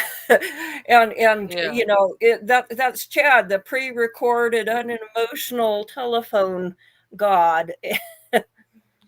Yeah, I mean, when I saw this, I was like, "Holy Christ, this is a lot," and it's the whole reason that I did an entire video on this video from the back of the cop car, because so much was said, and I'm gonna keep playing it. Snog has a good comment here, and he said, I'm surprised. She is still married and just had a baby. She was going to keep the $8,000 from her husband. Wonder how he feels after the trial. I have the same question, Snug. I mean, this is an open court. This is on record. Emma Daybell literally says to her, Chad is telling her, yeah, like take this account, this money, this, and this. And Emma says, oh, okay, well, I'm not going to tell Joe about it. Joe is her husband. I'm not going to tell Joe about it.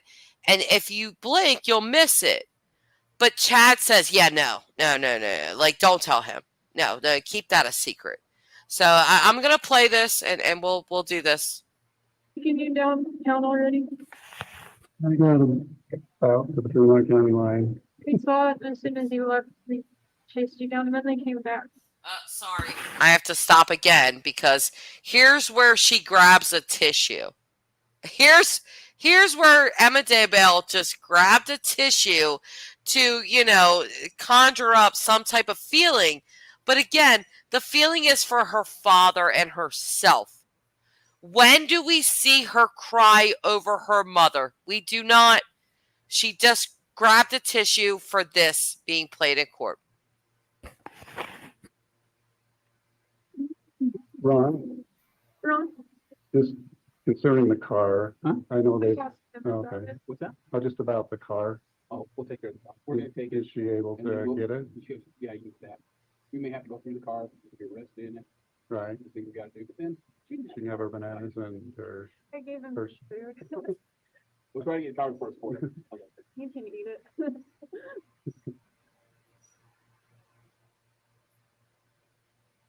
So Eric, or Ron, so like my wallet, will that be able for her to pick up, or could I turn it over to her right now? That car right here, It's right here. it's up to you. I don't see, can I look through it? Sure. They're going to get Mark. Lisa? No, Oh, that's the car. Is there anything you can need in that? Well, she'll be running my finances, I suppose, so. I feel like it's a little hard to hear, Glory. Okay. So the. Yeah, I crank up the volume on these. It's all the way In up. the middle drawer. Well, on the outside and marked down. One of my subscribers last year $9,000 told me in about items. an app. Let me see what it's called. Volume Master. It will let you turn up the volume up 600% higher than the maximum computer volume. I believe the Hawaiian. And it's invaluable for live streams, Password for this account. for doing video. That's what I was thinking. Okay.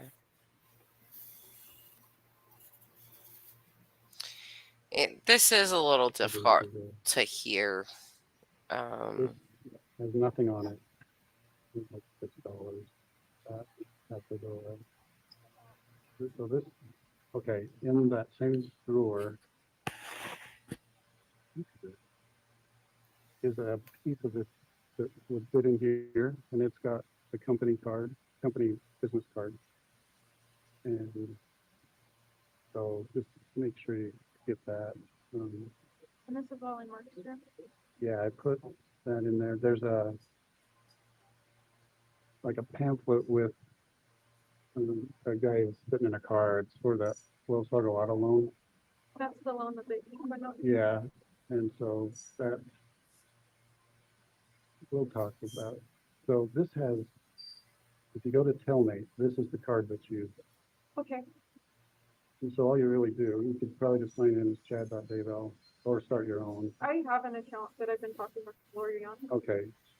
But you could use this to card, add money to yeah, it. and to her if needed. Okay. So, There yeah, she is Telmate talking will about still have Lori. commissary money. Usually puts 30 a week in there. And you can probably talk to her too.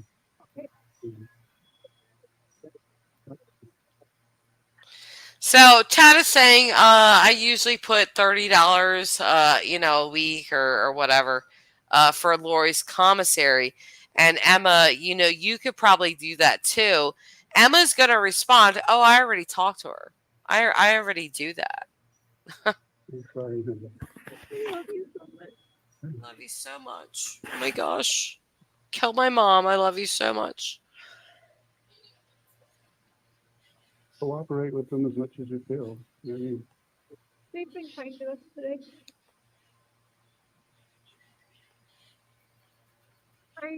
texted John prior, so he has my number. So thank you. Texted prior. And a lot of the company stuff that pays for the house should just auto pay still out of that company account. You know, I left 5,000 in there. Okay. Okay, thank you.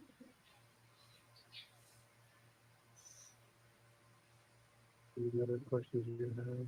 I think, well, it sounds like you're not gonna be out. for a little Right. while.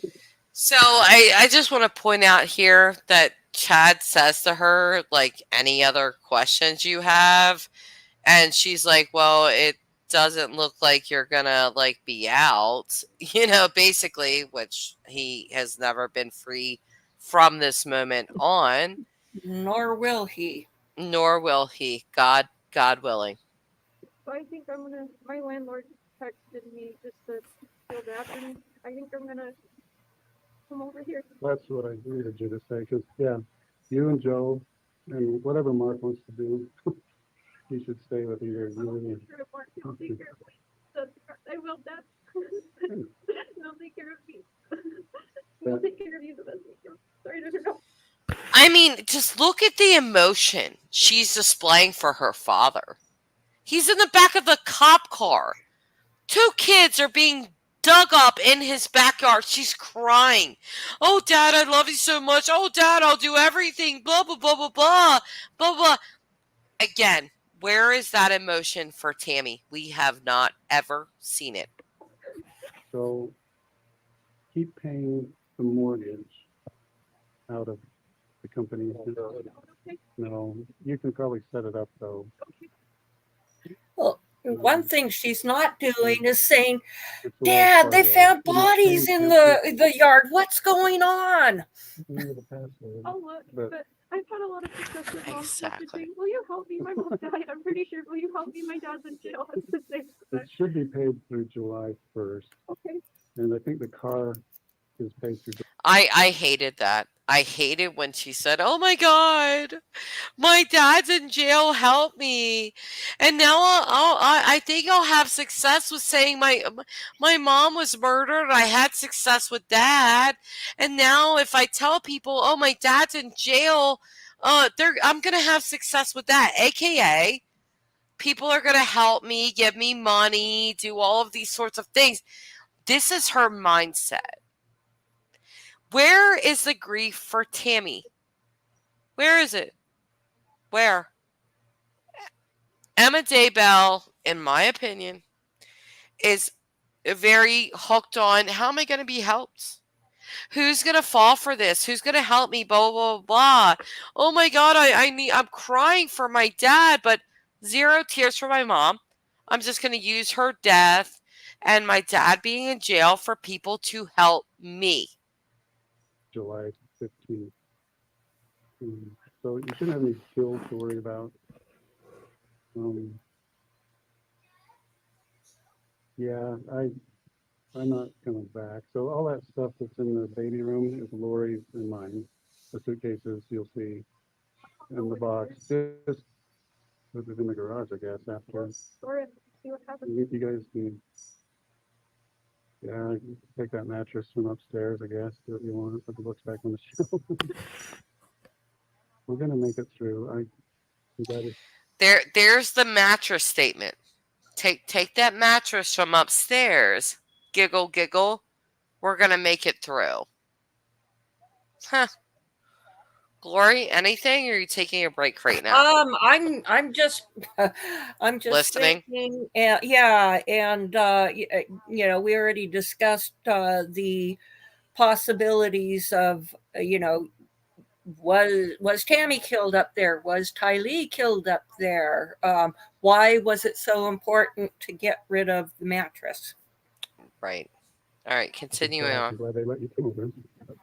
We were just trying if we couldn't go. Do you want to talk to him? And like, Hannah, he said he's just over there. It's like, oh, that changes things. He probably saw us out there. So, where things will slow down for you guys to get left alone. But yeah, they'll let you move out of there. You just get over here. Yeah, get dark. Well, I Still feels better. I've seen the, that's what the spirit was telling me, but I didn't know how I felt like I needed to learn more. Mm. And now I get it.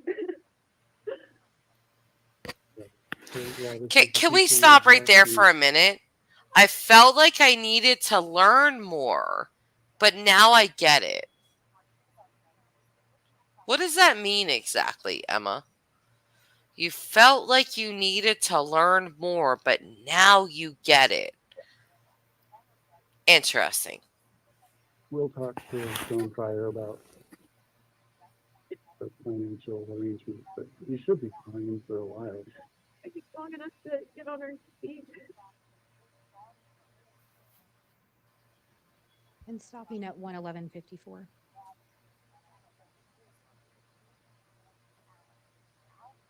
Do you recall this conversation with your dad? Yes. And when you first walked up, your dad didn't ask you if you knew why he was arrested, did he? No. Do you recall a conversation in there about moving a mattress from upstairs and putting the books on the shelves or something along those? Yes. Where was the upstairs? It was in the top of the cozy cone. So there was a mattress in there? He had just barely put it there. Typically, no one lived up there. It's like the one time of year that the temperature actually cooperated. There just wasn't room at the house. There's a lot of people living there at the time. So there wasn't. Can I just ask who was actually living there at the time? Because I believe, Glory, that it was Chad, Tammy, and Garth. Yes, that's what they said today in court. Right. I think it was Garth said So, that. so how was there a lot of people? That's 3 people, the parents and 1 child. Okay, carry on. An upstairs that had room for a mattress, though. Yeah. And there was some talk in there about some cash that he wanted you to have. Do you recall that? Yes. And he talked to you about how to pay the mortgage Yes. and talked to you about letting you take the car. Yes. And prior to that, or around the same time, do you recall him making an $8,000 deposit into your account? Yes.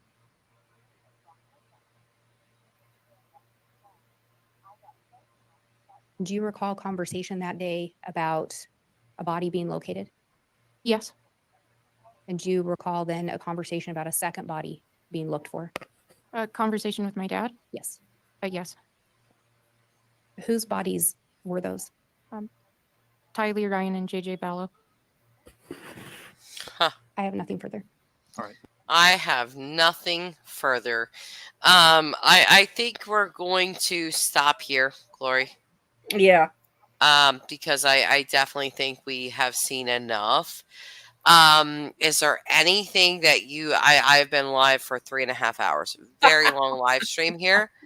But anything that you want to close on or anything that No, stuck out to you?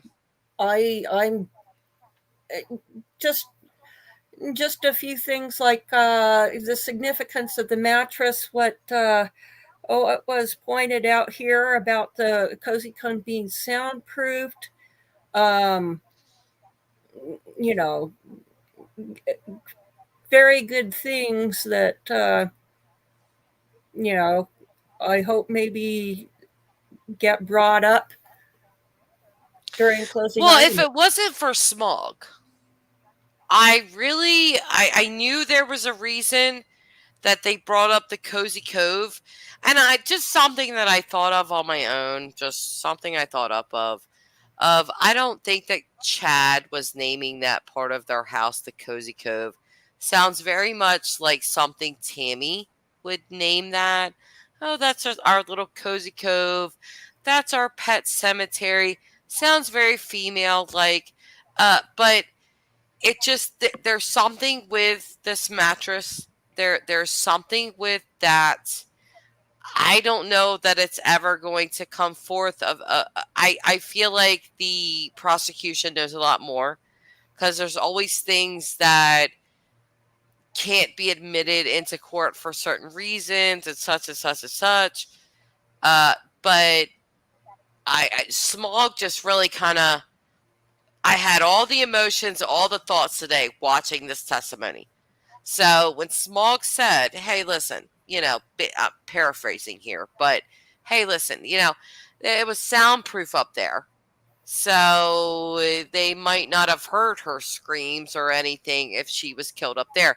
Just jogged my whole mindset of this could very potentially be true, especially Chad in the back of a cop car speaking to his daughter. Oh, get rid of that mattress.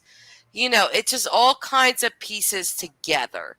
So, yeah,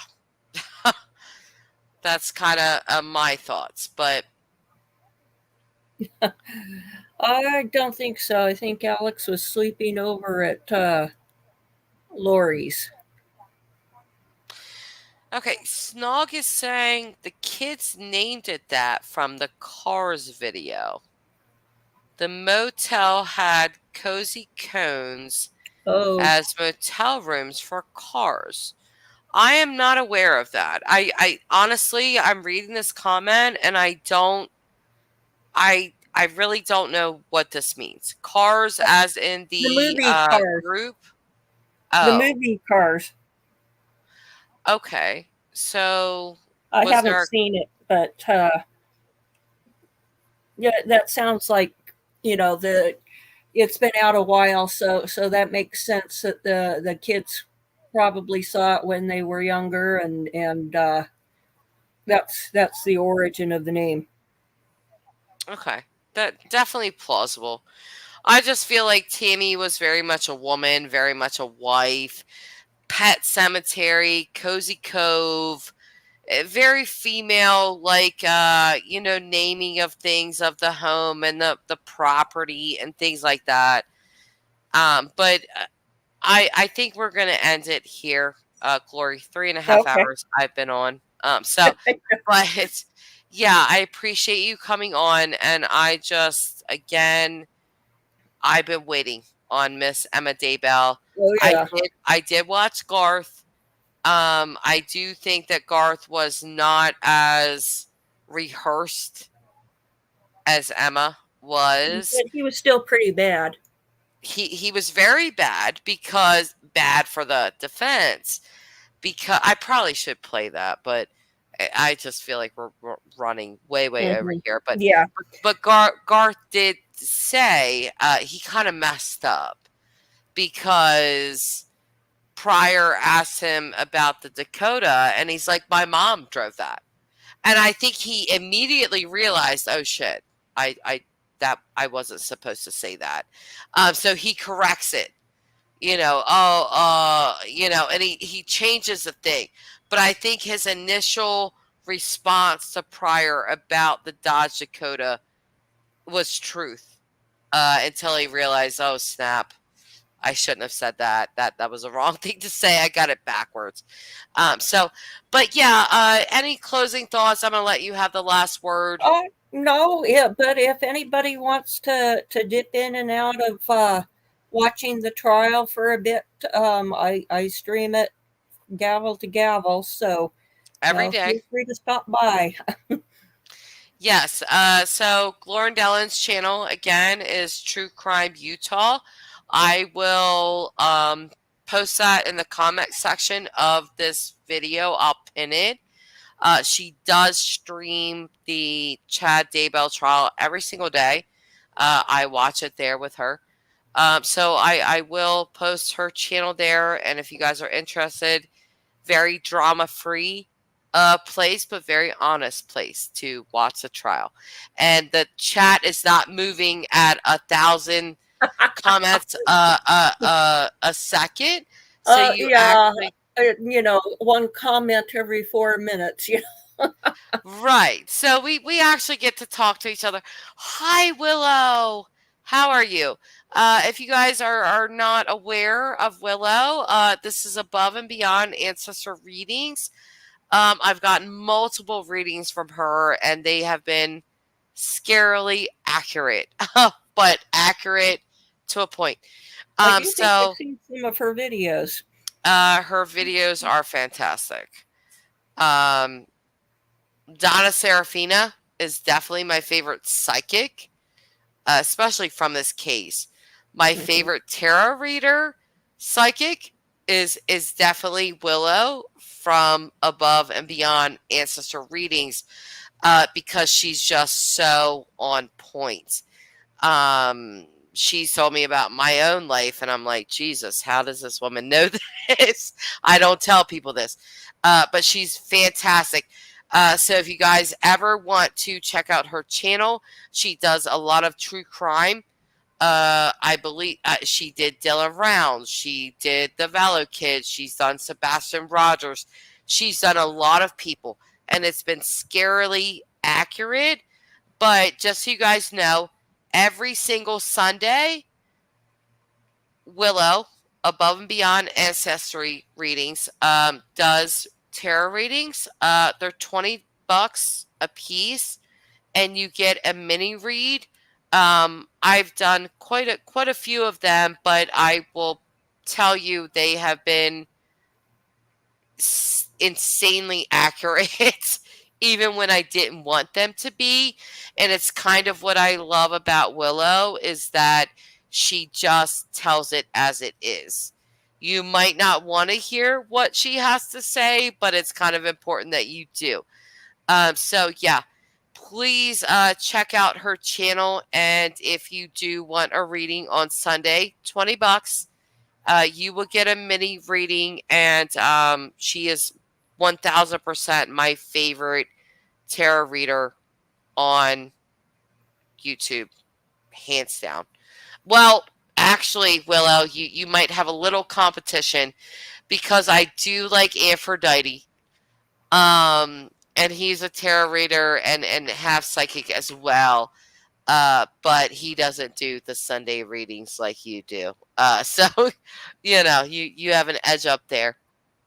Oh, let me, she said, I'm doing them on Saturdays now, hon, except for this weekend. It will be on Sunday.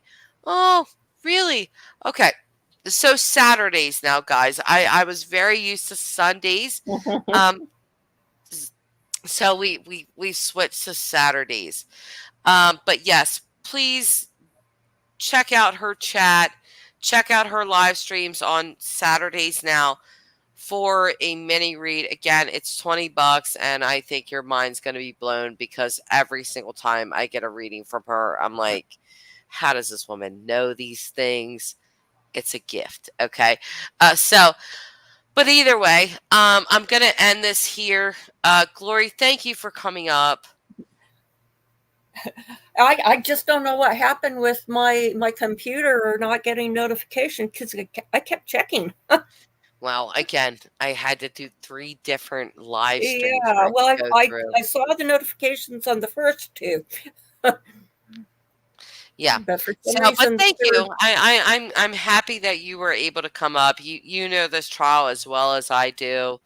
You know all this stuff as well as I do, and so I'm glad you came up, Willow. I'm so happy to see you. And for everyone that has commented, Snog, Justice Jane, all of you guys, I appreciate you being here with us and going through all of this with us.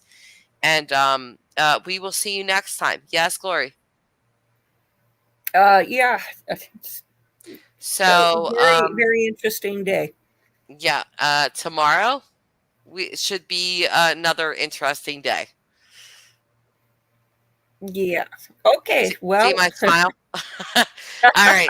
So we'll see you guys next time, guys. Goodbye Okay. for now. Bye-bye.